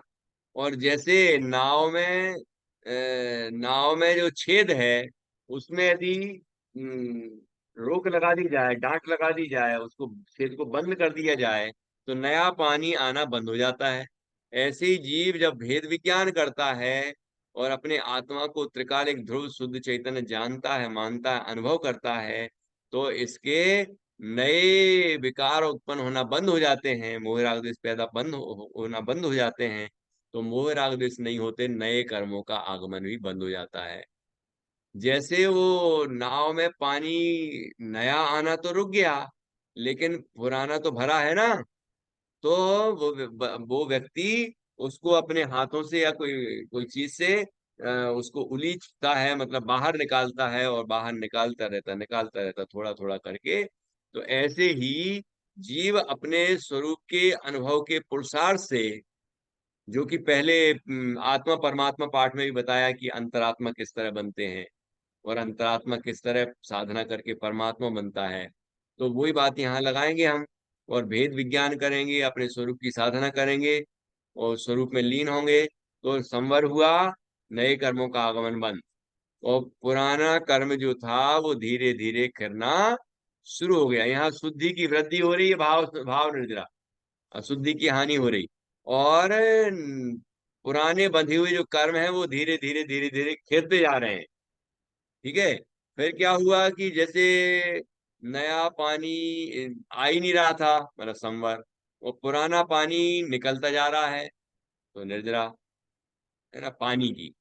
ऐसे ही नए कर्म नहीं आ रहे हैं और पुराने खिलते चले जा रहे हैं, तो एक दिन क्या होगा, एक अवस्था कौन सी आएगी कि जैसे कि पानी पूरा समाप्त हो जाता है नाव से और नाव पार उतर जाती है, ऐसे ही संवर पूर्वक निर्जरा से पूर्ण कर्म निर्धारित हो जाते हैं, झड़ जाते हैं, समाप्त हो जाते हैं, और जीव को मोक्ष की प्राप्ति हो जाती है, जीव संसार सागर से पार हो जाता है। ये नाव का उदाहरण बहुत प्रसिद्ध है सात तत्व को समझने के लिए, तो हम उसका उदाहरण दे सकते हैं। ठीक है। जैसे घर में टंकी है पानी की ऊपर भरी हुई, लगी रहती है ऊपर। अब उसमें यदि हम नया पानी भरना बंद कर दें और डेली इस्तेमाल कर रहे हैं, तो क्या होगा, नया नहीं भर रहे हैं प्रभा जी, नया नहीं भर रहे हैं, लेकिन पुराना जो भरा हुआ है उसको हम नलों को खोल खोल के यूज करते जा रहे हैं, निकलता जा रहा है, निकलता जा रहा है, निकलता जा रहा है। तो क्या होगा, वो टंकी खाली होगी कि नहीं, खाली हो जाएगी। ऐसे ही यहाँ जब नए कर्मों का आना बंद हो जाएगा, जीव के भेद विज्ञान के बल से नए कर्मों का आगमन बंद हो जाएगा और पुराने कर्म खिरते चले जाएंगे, तो क्या होगा कि जीव सर्व कर्मों से मुक्त हो जाएगा। उस अवस्था का नाम मोक्ष है। ठीक है। हम्म। ये जो पंडित जी अपन जो साहब, आपने बंद वो क्वेश्चन पूछा था ना मोक्ष और सुख का, तो हाँ। उसको कैसे हम डिफरेंस मतलब बोलेंगे कि मोक्ष ही सुख है? एक मिनट, ज्योति जी प्रभा जी को बोलने दीजिए। अ, तो मेरा प्रश्न ये था कि ये जो अपन देखो, संवर म्यूट नहीं करने से ये होता है, प्रभा जी को उदाहरण दे रहा हूँ, आया ख्याल में, ऑल म्यूट क्यों करते हैं। चलिए। अरे हाँ, सॉरी, अच्छा नहीं, हम लोगों बोलिए को तो बोलिए। आदत है, ऐसे नहीं बोलते। पर अच्छा हाँ, संवर का मैं कह रही हूँ कि जैसे हम अगर स्टूडेंट्स को बताते हैं ना कि संवर जैसे रुक गए कर्म, तो एक्चुअली तो पूरे तो नहीं रुकते हैं ना, टिल 13th जो भी गुण स्थान तक। तो वो कैसे समझाना, वैसे आंशिक रुकते हैं ना, जितना जितना संवर उतना उतना सुख। हम्म। तो तो ये नाव के एग्जाम्पल में तो क्या है, ऐसा तो है नहीं कि आधा उसको अभी बंद कर दिया, अभी और ऐसा तो होता नहीं। अभी उसका जो स्टैंडर्ड है इतना ही समझाना है, फिर आगे और समझ जाएगा कि जिस तरह का भाव होना बंद हुआ, जैसे मिथ्यात्व के भाव होना बंद हुए, तो मिथ्यात्व संबंध के अभाव में जो प्रकृतियां नहीं बनती उनका बंद होना बंद हो गया। बताते हैं ना, ये 41 प्रकृतियों का बंद होना बंद हो जाता है, तो उतना ही संवर हुआ है, लेकिन वो हाँ, अनंत तो यहाँ संसार के पर ऐसे कारण। पूरा संवर बताना चलता है, ऐसे कह हाँ, रहे हैं आप? अभी आपको ऐसा, आप जाएंगे डिटेल में तो अभी बच्चों को नहीं समझा सकते, अभी आपको इतनी बताना है। फिर आगे गुणस्थान पढ़ेंगे तो उनको ये भी समझ में आ जाएगा। ठीक है। अब जो ज्योति जी का प्रश्न था कि मोक्ष और सुखी होने में को कैसे समझाएंगे हम, कि जैसे मोक्ष हुआ, सारे विकारों से मुक्त हो गया, सभी कर्मों से मुक्त हो गया और जीव अपने पूर्ण स्वभाव को उपलब्ध हो गया, इसका नाम मोक्ष। तो अनंत सुखी हो गया, तो मोक्ष अवस्था ही अनंत सुख रूप है। इसलिए मोक्ष कहो या अनंत सुखी अवस्था कहो, एक ही बात है, दो बातें नहीं है वो। ठीक है ज्योति जी, ख्याल आया क्या आपको? हाँ पंडित जी साहब, ऐसे जैसे फिर वो ये लोग बच्चे हैं तो वो उनको तो सुख ही छोटे छोटे चीजों में सुख ढूंढते हैं, उनको हम भी ढूंढते ही हैं। तो हम्म। वो मतलब वो सुख तो खत्म हो जाता है, टेम्परेरी है। हाँ, एक तो बात ये है कि वो सुख खत्म हो जाता है, ये दूसरी बात ये है कि वो सुख है नहीं। हाँ, और क्यों नहीं उसको ही है? क्योंकि भोगते भोगते फिर वो भी दुख लगने लगता है, बोले। वो तो है ही, लेकिन उस समय भी आकुलता है। आपने सोचा कि भोजन करने में सुख है, तो भोजन करते समय सुख है क्या? भोजन हमें जिस तो समय हम कर रहे लगता है ना, लेकिन जिस समय हम भोजन कर रहे हैं उस समय क्या हम बिल्कुल निश्चिंत हो गए? हमें लगता है, देखो आपको प्रैक्टिकल बताता हूँ।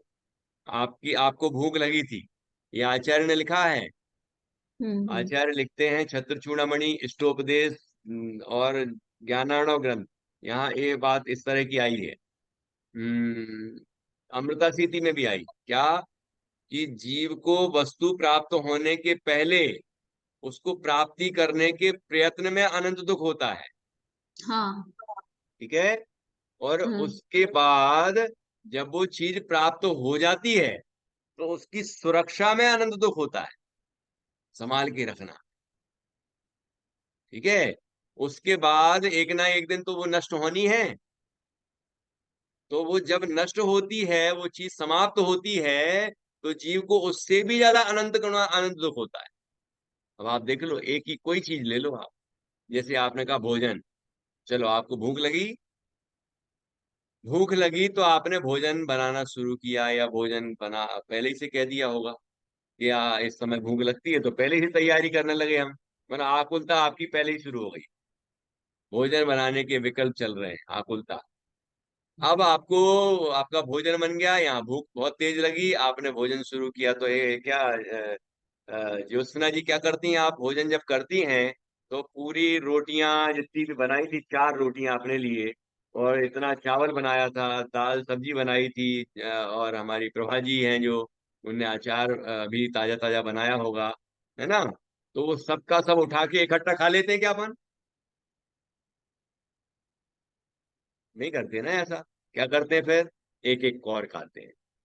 तो इसका तात्पर्य क्या हुआ, कि एक जो हमारे अंदर जो भूख लगी और उससे आकुलता हो रही है, तो क्या वो इकट्ठी समाप्त हो जाती है कि नहीं? तो जब तक भोजन पूरा नहीं हो जाता तब तक तो आकुलता है, ये आप समझते हैं?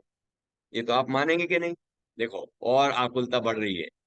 एक कौर खाया, दूसरे में हाथ लगाता है, एक मुंह में चबाने के लिए रखता है, वो चबाता है जब तक दूसरा बना लेता है, मतलब आकुलता चालू है। और वो रोटी समाप्त होने लगती है तो और रोटी लाओ भैया, ये आकुलता। मतलब आकुलता मिटाने की आकुलता निरंतर बनी रहती। टोडरमल जी को पढ़ना पड़ेगा, नौवाधिकार। उस समय आकुलता चल रही है कि अरे यार अगली रोटी कब आएगी, मुझे तो बहुत तेज भूख लगी है, तो लो भैया 4 रोटी यहीं रख देते हैं हम। तो एक एक करके खाओगे कि इकट्ठी खा लोगे? तो एक एक खा रहा है, अगली अगली अगली अगली। अब पेट भर गया, हाँ हाँ, आज तो पर्याप्त संपूर्ण आहार मिलाया है। तो ज्योति जी, अब तो ठीक है कि आहार पूरा मिल गया, पेट भर गया, भूख मिट गई, अब तो सुखी हो गए कि नहीं हुए?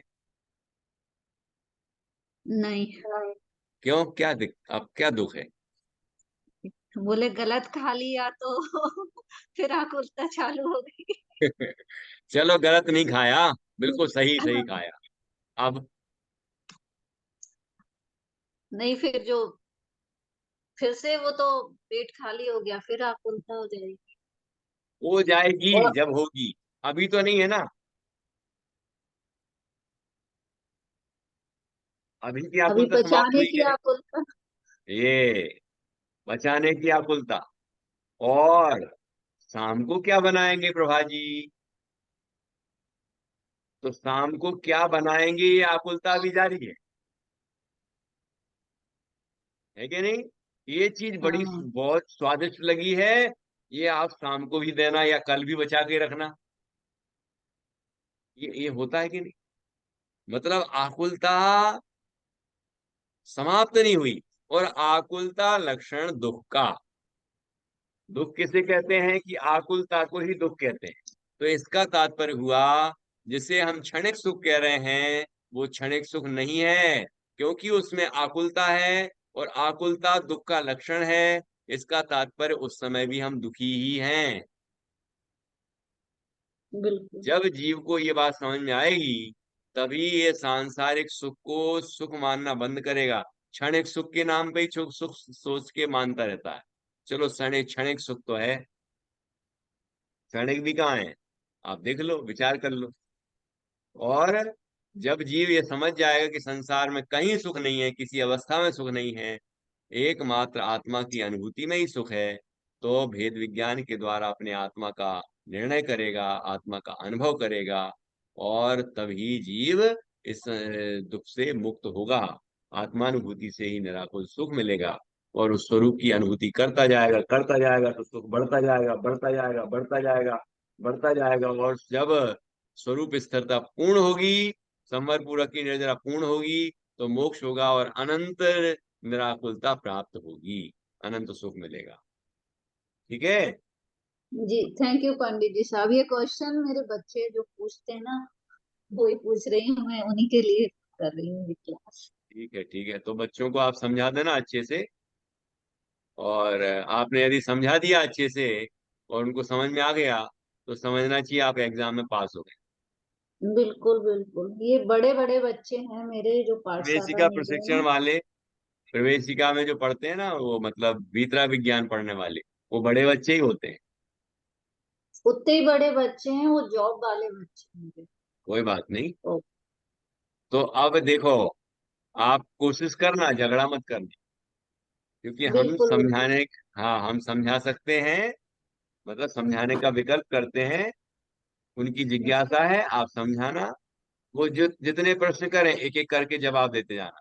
अब अचानक प्रभा जी जी प्रश्न कर लें, अचानक ज्योति जी प्रश्न कर लें, तो घबराना नहीं, एक एक के जवाब देना, जी पंडित जी। क्रम क्रम से बहुत जवाब देना। एक एक के थैंक जवाब यू। देके अगले को पूछने देना। फिर ऐसे करते करते सबको जब सुनेंगे, तो सबको समझ में आ जाएगा। और फिर भी ना माने, तो उनकी भवितव्यता ऐसी ही है, ये जान के समता रखना। अपन को समझ में आया है कि नहीं आया, ये समझना। यदि हमें समझ में आ गया है, तो हमें भेद विज्ञान का पुरुषार्थ करना चाहिए, व्यर्थ के विकल्पों में नहीं उलझना चाहिए। ठीक है।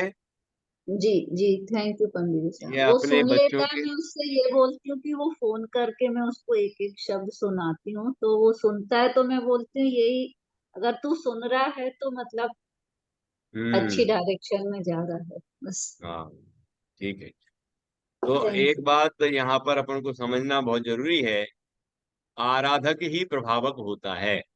हम टीचर बनने जा रहे हैं, तो ये नहीं समझना कि बस हमें दुनिया को समझाना है।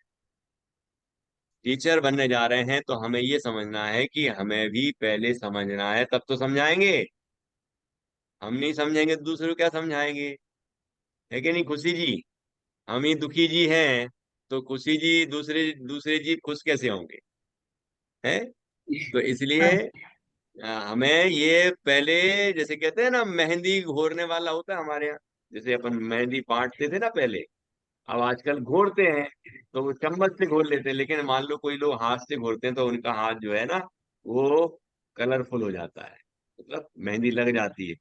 तो बांटने वाले की, मेहंदी बांटने वाला जो होता है ना, बांटना मतलब उसको घिसता है, तो उसके हाथ भी रंगीन, उसके हाथ में ही मेहंदी वाले हो जाते हैं। तो फिर जो दूसरों को लगाता है, तो उसके भी हो जाते हैं। तो इसका मतलब क्या हुआ? कि पहले हमारे भी तो होना चाहिए, मतलब जो तत्व हम पढ़ रहे हैं, सीख रहे हैं गहराई से, वो तत्व हमारे अंदर उतरना चाहिए। और हम, हमारी भावना इतनी उत्तम है कि अन्य जीव भी समझें। देखो, ज्योति जी कह रही हैं हमारे बच्चे भी समझ जाएं, है ना, वो अपने बच्चों को ही पढ़ाएं। वो भी तो बच्चे हैं, हमारे भव्य जीव हैं, तो उनको पढ़ाएं, और जीवों को पढ़ाएं। ठीक है ना? तो ये पढ़ना है और पढ़ाना भी है, समझना है और समझाना भी है। अपना कल्याण करना है और दूसरों के कल्याण में निमित्त होना है। जबरदस्ती तो किसी का कल्याण कोई कर नहीं सकता। नहीं तो ऋषभदेव मारीच को इतने भाव नहीं भटकने देते, उसी भाव में मोक्ष दिला देते। लेकिन नहीं, 24वां होना था ना, तो 24वें ही तो होंगे, उसके पहले मोक्ष कैसे हो सकता है। तो ऐसा जान के समता रख। चलिए, ये अपने स्टूडेंट्स के संबंध में भी है और सबके संबंध में है। और किसी को कुछ बोलना है इस संबंध में आज तो बोल सकते हैं। प्रभा जी को बोलना हो तो अब मैं सबको अनम्यूट कर दे रहा हूँ, जिसको जो बोलना है तो बोल सकते हैं। बाद में मत कहना कि सबको म्यूट करके रखा है। बोलिए प्रभा जी। तो अभी आज का तो खैर टाइम हो गया, तो कल हम क्या मतलब ये प्रैक्टिस कब करेंगे? क्योंकि मुझे तो ना ये जो ये कल स्टाइल में बोलने की आपको, जरा वो कॉन्शियसनेस की वो थोड़ी प्रैक्टिस तो हम सबको चाहिए ही अब ना। आपने सात तत्व वाला पाठ पूरा समझ लिया है, अनुमितियां हम्म। बट गई हैं, मुख्य बिंदु निकाल लिए हैं, उनके हम्म। उदाहरण सोच लिए हैं, हिंट से लिख लेना आप, और कल आप पढ़ाना शुरू करना। तो कल फिर अपन ये प्रैक्टिस करेंगे, आप हाँ, बोलेंगे कौन प्रैक्टिस सी अनुवृत्ति बिल्कुल। कौन सा क्या। ठीक है। पहले 1 घंटे में हम जो पहले तो उनको मौका देंगे जिनने उस दिन नहीं पढ़ाया था, ठीक है, तो वो पढ़ा लेंगे, तो उनकी प्रैक्टिस हो गई। उसके बाद फिर हम समय बचेगा तो छठ कारक पर चर्चा करेंगे। नेक्स्ट चैप्टर छोटा सा है, सरल भी है, तो उस पर चर्चा कर लेंगे। तो इस तरह हमारा पंडित जी अगला पाठ भी। हाँ बोलिए। ये सात तत्व के साथ में वो जो इनकी भूल है वो भी थोड़ा सा समझाते थे। अब सवई कुछ इधर ही कर लेंगे तो फिर आगे के पाठमालाओं में क्या करेंगे अपन, आगे आने वाला है। ऐसा आप भी अपने बच्चों को बड़े प्यार से बताना कि देखो बच्चों, बीतरा विज्ञान पाठमाला भाग 2 में आएगा, सातत्य संबंधी भूल, वहां चर्चा आएगी। पंडित दौलत राम जी द्वारा रचित छह ढाला के आधार से एक पाठ है, ठीक है, वहां जी हम जी। इसकी चर्चा करेंगे। हम्म। सामान्य रूप से तो अपन जब तत्व बता रहे हैं तो आ ही जाता है थोड़ा बहुत, लेकिन विशेष नहीं करना चर्चा, क्योंकि वहां क्या करेंगे फिर, एक क्रम है, उस क्रम से हम आगे बढ़ते जाएंगे तो सब कुछ स्पष्ट हो जाएगा। एक ही साथ यदि सब कुछ स्पष्ट करने की कोशिश करेंगे तो कुछ भी स्पष्ट नहीं होगा, और एक एक बिंदु करके हम जब स्पष्ट करेंगे तो सब स्पष्ट हो जाएगा। जैसे अभी अपन ने अनवितियां बांटी और एक एक कई मुख्य बिंदु निकाले, और एक एक बिंदु को हम समझाते गए समझाते गए समझाते गए, सब समझ में आ गया। अब यदि एक बच्चा कह रहा है ये क्या है, और दूसरा बच्चा कह रहा है ये क्या है, और तीसरा कह रहा है ये बिंदु क्या है, चौथा कह रहा है ये नहीं समझ में आ रहा, तो आप कुछ नहीं समझा पाएंगे। इसीलिए सबको कर दो म्यूट, और एक एक को करो स्पष्ट, और फिर करो सबको अनम्यूट, और फिर पूछो कि तुम्हारा क्या क्वेश्चन है अब, तुम्हारा क्या क्वेश्चन है अब, तो सबके क्वेश्चन सॉल्व हो जाएंगे। इस तरह हमें समझना चाहिए। चलो, कल की प्रोसेस रहेगी, ज्योति जी आपको भी पढ़ाना है, ठीक है, प्रभा जी, ज्योति जी, राजश्री जी, और भी जो महानुभाव अभी जुड़े थे, अभी चले गए, तो उनको भी उसके बाद पढ़वाएंगे, ठीक है ना। सभी पंडित जी तैयार। साहब, मैंने ना मेरे आगे की क्लासेस वो नहीं मैंने अटेंड की थी एक दो, तो मैं इसको पार्ट को ना भी वो डिवाइड का नहीं आ रहा, तो एक दो दिन वो पहले का पढ़ के फिर मैं 2 दिन बाद पढ़ा दूंगी। मतलब नहीं, इसको कल ना तो मुझे पढ़ाना है वो आप, कोई बहाना अनवित्ती नहीं शब्द चलेगा। ऐसे उनको वो शब्द नहीं समझ में आएंगे मुझे बोलना ना तो कि ये। आप, आपके लिए ही तो वो लिंक बनाई है ना, मतलब रिकॉर्डिंग की है, तो हाँ पुरानी हाँ। रिकॉर्डिंग सुन लीजिए और अपने साथियों से डिस्कस कर लीजिए। प्रभा जी को पता रहता है कि यहाँ से अनुमति बांटी है, लेकिन एक बार सबसे कंफर्म कर लेती है कि यहाँ कहाँ कहाँ से बांटी है, तो सब बता देते हैं यहाँ से बांटी, यहाँ यहाँ है यहाँ, तो प्रभा जी कंफर्म हो जाता है, हाँ बिल्कुल ठीक। और कौन से मुख्य बिंदु निकाले हैं आप लोगों ने, तो वो भी बता दिएगा, तो कंफर्म हो जाता है। वो सब करके आती हैं, तो आप भी करके आइए, फिर आपस में चर्चा भी कर लीजिए, है ना। और इसी पुराने जो पार्ट की अपने, करना है। हाँ हाँ, कल तो इसी पाठ को पढ़ाना है। और आत्मा हाँ मैं परमात्मा की पाठ योजना बन गई आप लोगों की। सर वो कब मेरी तक तो नहीं है? बनी है। कल। कल तक भेजनी है आपको? हम्म। आपकी रात है तो यानी कितने बजे तक? नहीं, ये क्लास तक, जब वो क्लास शुरू होती है ना उसके पहले भेज देना। 7:45 पे शुरू होती है क्लास तो। अब मुझे नहीं पता आपकी कितने होती है ना। तो आप तो इतना समझ लें कि क्लास में जुड़ने के पहले जमा कर दो। तो आप लोग तो सब सो जाएंगे तो बनाएंगे कब अब? हम अरे ज्वाइन हमारे सोने से आपको क्या तकलीफ है? आप तो तो इनके जागेंगी ना वाला अभी। कर रही हूँ। आपके बनाने में हमारे सोने से क्या संबंध तो बना लूंगी। अच्छा भेजनी का है, अपनी ईमेल एड्रेस तो दिया ही नहीं। है? वो वर्ड में बना देना ना, व्हाट्सएप पे भेज व्हाट्सएप देना। कर व्हाट्सएप पे देंगे डाल दो। ना ज्योति बहन, व्हाट्सएप कर देंगे पीडीएफ बनाकर। हाँ हाँ, पीडीएफ पीडीएफ बना बना के के। व्हाट्सएप कर देना। वर्ड फाइल नहीं चलेगी, रिटर्न हैंड पीडीएफ। रिटर्न चाहिए। हाँ हाँ हाँ पीडीएफ, बिल्कुल बिल्कुल पीडीएफ जी। कर। जो टाइप नहीं चाहिए? नो, आई एम ये तो नॉट हैंडरिटन ही होता पब्लिशिंग है द हर बार। बुक। आपकी बुक पब्लिश नहीं हो रही है वो। पिछली बार भी हैंडरिटन ही था। हाँ, नहीं हैंड रिटन टाइपिंग ही क्यों नहीं, बनती एक मिनट एक मिनट, इतनी अच्छी हिंदी टाइपिंग होती है आजकल। मैंने तो आधा कर लिया टाइप। सर टाइप करने में क्या क्या प्रॉब्लम प्रॉब्लम है? है। हाँ, आपत्ति है। है? उसी को तो। उसके साइड इफेक्ट्स हैं। क्या? ये है कि आपस में शेयर हो सकती है, पता भी नहीं चलेगा किसकी है राइटिंग, किसने लिखा है, नहीं क्या नहीं है। नहीं नहीं नहीं नहीं नहीं नहीं नहीं। अब हमारी इस कुल वजह से मिला हम के वो ये काम तो नहीं नियम है। करेंगे। कुल सर मिला के सबके ये नियम है। करेंगे। हम छोटे है? बच्चे थोड़े हैं, आप कैसी बातें कर रहे हैं शोभ जी? और क्लास में, और आप ही तो कह रहे हैं सब मिलके बनाओ। नहीं, ये थोड़ी क्या सब मिलके बनाओ, एक नहीं नहीं दूसरे से मिलके भी नहीं कंसल्ट बना करके रहे, अलग अलग बनाओ। टॉपिक्स भी अलग है। मैंने तो 7 तत्व पे बनाई है आधा। अरे मैं आत्मा कितना, परमात्मा बनानी थी ना। अब वो भी बन रही बना है ले। तो बनने दीजिए ना। सबमिट ऐसे हमको थोड़ी होता आत्मा है। मैं अभी परमात्मा बना पर दूंगी, करना है। ऐसे नहीं मैं होता दोनों मृदु बना जी। दूंगी। आपकी पहली अच्छा अनवित्ती ऐसे बनाई नहीं है। थी। ठीक है तो मैं मृदु जी, आत्मा परमात्मा बना जो देती हूँ। हमारे प्राचार्य महोदय ने आपको होमवर्क दिया है वही करना ओके ठीक है। है ना। तो अभी तक आपने कर लिया है तो उससे कोई दिक्कत नहीं, लेकिन आपको अब हैंड रिटन बनानी है और आत्मा परमात्मा पर ही बनानी। राइटिंग आपकी ठीक थोड़ी गड़बड़ भी होगी तो चलेगी, समझ में आना चाहिए। राइटिंग के मार्क्स ठीक नहीं है काटेंगे। ठीक प्रभा है। जी, आप अनम्यूट करके बोलिए ना, हमने तो आपको अनम्यूट कर दिया था। आई हैव अ क्वेश्चन, एक मिनट। जो जो ये हम पाठ योजना बना रहे हैं और उसमें जो प्रस्तुतिकरण में हमने शुरू किया, आदर्श वाचन अनुकरण वाचन और सब लगाने शुरू करे, तो आप उसमें चाहते हैं कि हम स्पष्टीकरण जो हम बोलेंगे एक्चुअल क्लास में उसको एक्सप्लेन करें लिख के? लेकिन इतना डिटेल में एक्सप्लेन करने की जरूरत नहीं है। एक ठीक एक्सप्लेन कर दीजिए, फिर बाकी के उदाहरण की हिंट्स लिख दीजिए कि ठीक है। जैसे ये पॉइंट लिखा और उसका उदाहरण, जैसे ये, जैसे पानी का स्वभाव शीतल होता है, बस हो गया। समझ, निर्देशिका में जैसा है वैसा देख देख कर कर सकते हैं ना।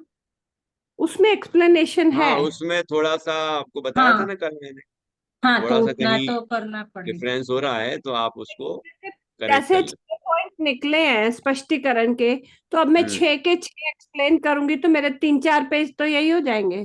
तो आप एक एक एक्सप्लेन कर दीजिए, बाकी के हिंट्स लिख दीजिए। ओके पॉइंट्स और हिंट्स, उदाहरण का हिंट। ठीक है। ठीक है। और किसी कितनी अनवित्तियां बनानी है, मतलब सारी के सारे पूरे चारों सारी का होना चार। है? जी ठीक है बिल्कुल। ठीक है। 2 दिन, दो दो अनुमिति 4। ठीक है। प्रभा जी, आप कितनी अनुशासित हो गई हैं, देखो हाथ खड़ा कर रही हैं, है ना। उसके वो बीच में हमारी नहीं तो बोलना। आदत है सर, मेरी क्लास में भी कोई ऐसे बीच में नहीं बोलता, मैं सबको अनम्यूट रखती हूँ तो भी। चलो कोई बात नहीं। मैं मेरा ये क्वेश्चन है कि सर मैंने तो है ना लास्ट टाइम भी टाइप ही भेजा था तो कोई दिक्कत नहीं थी। अच्छा, मैंने तो लास्ट टाइम सारा प्रोजेक्ट एग्जाम तक मैंने टाइप ही दिया था। आपने 3 दिन तो अटेंड किया था। तो फिर क्या आपको हुआ, माफ कर मतलब दिया टाइप होगा। इज मच, हमारे लिए थोड़ा आदत नहीं है ना अब इतना हिंदी लिखने की सर, तो थोड़ा तो टाइपिंग इसके में लिए थोड़ा टाइम अपन कम लगेगा। आप एक मैसेज डालिए ग्रुप में, ठीक है। जिसमें अध्यात्म जी भी जुड़े हुए हैं, हमारे प्राचार्य जी भी जुड़े हुए हैं, प्रवेशिका ले ठीक है। रहे हैं जो शांति जी भी जुड़े हुए हैं, और हम्म। बाकी टीचर्स भी जुड़े हैं। तो वो निर्णय करेंगे कि क्या करना है, वो जैसा कहेंगे कोई हम बात। कर लेंगे, हमें कोई आपत्ति नहीं है। ठीक है।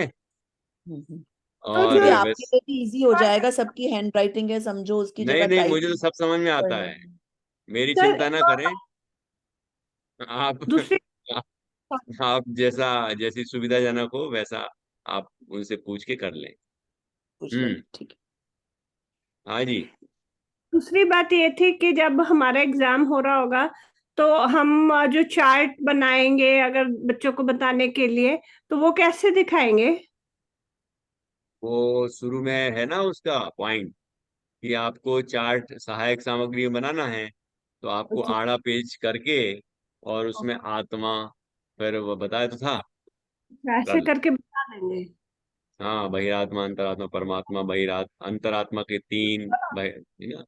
हमारे एग्जाम एग्जाम में भी हम पीडीएफ बना कर ही भेजेंगे on the with in 3 hours जो भी। हाँ, वो तो आप करनी। वो चार्ट तो ज्वाइन करके पीडीएफ में ज्वाइन कर सकते हाँ, पीडीएफ तो बनेगी, बस ये है कि हैंड रिटन या टाइपिंग, तो ये इस पर हैं। हमारे आपको। सब हैंड रिटन हुए तो होएगा ना, मुझे कोई आइडिया नहीं।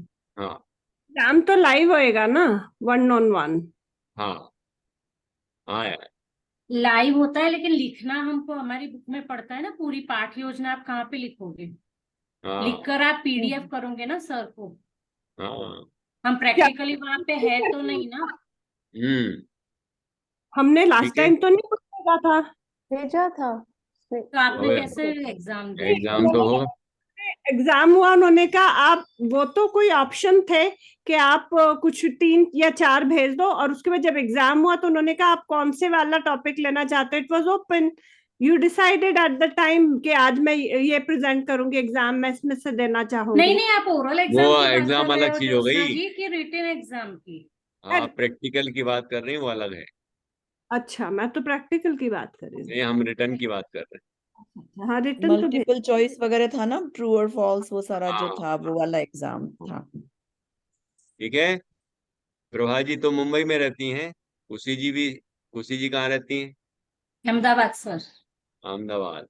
और मैं मुंबई में नहीं हूँ सर। हैं? हाँ, कहाँ फिर? मैं पिट्सबर्ग यूएसए में रहती हूँ। अच्छा, उस दिन तो आप मुंबई से आई थी देवलाली। नहीं तो। नहीं आई? पिछले साल देवला देवलाली नहीं आई। नहीं, उसमें ये गए। थी मृदु जी थी ना, लाइक कल आप लास्ट ईयर आप लोग वहां थे ना इंडिया में। हाँ सर, आपने हमारा एग्जाम भी लिया था। हाँ, ध्यान है। ज्योत्सना जी आप कहाँ से? मैं न्यूयॉर्क। हम जो दोनों यूएसए से हैं, प्रभा जी और मैं। ओके, और जो मृदु जी दिल्ली से। दिल्ली में से जुड़ी हैं। ज्योति जी, ज्योति जी हाथ खड़ा कर रही है कि मैं भी बताऊंगी मैं कहाँ से हूँ। हाँ, मैं भी यूएस ह्यूस्टन से हूँ। अच्छा, ओके। ह्यूस्टन में। हाँ, हाँ, ह्यूस्टन में, ओके। Sugar Land, Texas. हाँ हाँ। ठीक है। तो और ये हमारी राजश्री जी तो यहीं शायद महाराष्ट्र में कहीं से हैं, है ना? चलिए, तो यहाँ के लोग भी हैं, बाहर के लोग भी हैं, सभी हैं। तो आप एक बार कंफर्म कर लीजिए कि आप टाइपिंग करके भेज सकते हैं क्या। मेरी तरफ से तो आपको हाथ से लिख के भेजना चाहिए, है ना? सर लेकिन अगर टाइपिंग का ऑप्शन मिला तो हैंड रिटन तो अलाउड ही हो रहेगा ना? हैंड रिटन तो कंपलसरी है। हाँ, यदि क्योंकि हमको तो हैंड हाँ रिटन की आदत है, क्योंकि पीएच में इसमें सब में हैंड रिटन ही लिखा था, टाइपिंग हाँ, की आदत नहीं है इसलिए। नहीं नहीं, आप तो हैंड रिटन ही लिखिए। जिनको परमिशन चाहिए वो परमिशन लेके मुझे बता देंगे, तो वो कहेंगे तो हम उनको एक्सेप्ट कर लेंगे। ओके। सर एक क्वेश्चन है कि जब मैंने अभी तक जो यूट्यूब में वीडियो देखी है वो या तो सिद्धांतिक कक्षाएं होती हैं या फिर वो अभ्यास कक्षा की टिप्स मिल रही हैं। मुझे वो पद्धति वाली तो कोई वीडियो दिखी नहीं। 4 बजे जो मुझे भी होती है वही चाहिए तो वो पद्धति वाली पद्धति है। वाली। 4 बजे। वही पद्धति कक्षा होती है, वही। शिक्षण पद्धति हाँ, कक्षा 4 बजे की। शांति जी भाई साहब लेते हैं। और जो वो 1:30 बजे वाली है वो 1:30 बजे वाली जो है वही अभी आपकी हो रही है। वो अभी अपनी ये जो है 7:30 से 9:30। आप राइट डेढ़ राइट। बजे वाली थोड़ी सुनती होंगी, आपको थोड़ी सुनने मिलती होगी। वो उस क्यों समय नहीं तो मिलती? प्रवचन लाइव होते हैं। क्योंकि वो ऑप्शन अलग है अलग ना। जगह होती है। दस हाँ। 15 15 20 क्लासरूम्स में अलग अलग जगह होती है। तो आपका क्लासरूम ये है ऑनलाइन, वो शाम को होती है क्योंकि वही आप मुझे लोगों को सुविधा नहीं है ये दोपहर में। सोचते हैं कि अभ्यास कितने लोग कक्षा। दोपहर में आ सकते हैं? हम्म। तो दोपहर में यदि आप आ हमारी सकते हो अभ्यास 1:30 से, तो मैं 1:30 से ले लूंगा आपकी क्लास। नहीं नहीं सर, ये टाइम अब सेट हो गया है ना। ओके ठीक है। लेकिन सर 7:30 बजे अगर शुरू कर सके तो अच्छा होगा। हाँ कर ही सकते हैं, वो प्रभा जी अलग अलग हर दिन नया नया लैपटॉप दे देती हैं, तो मैं क्या करूँ।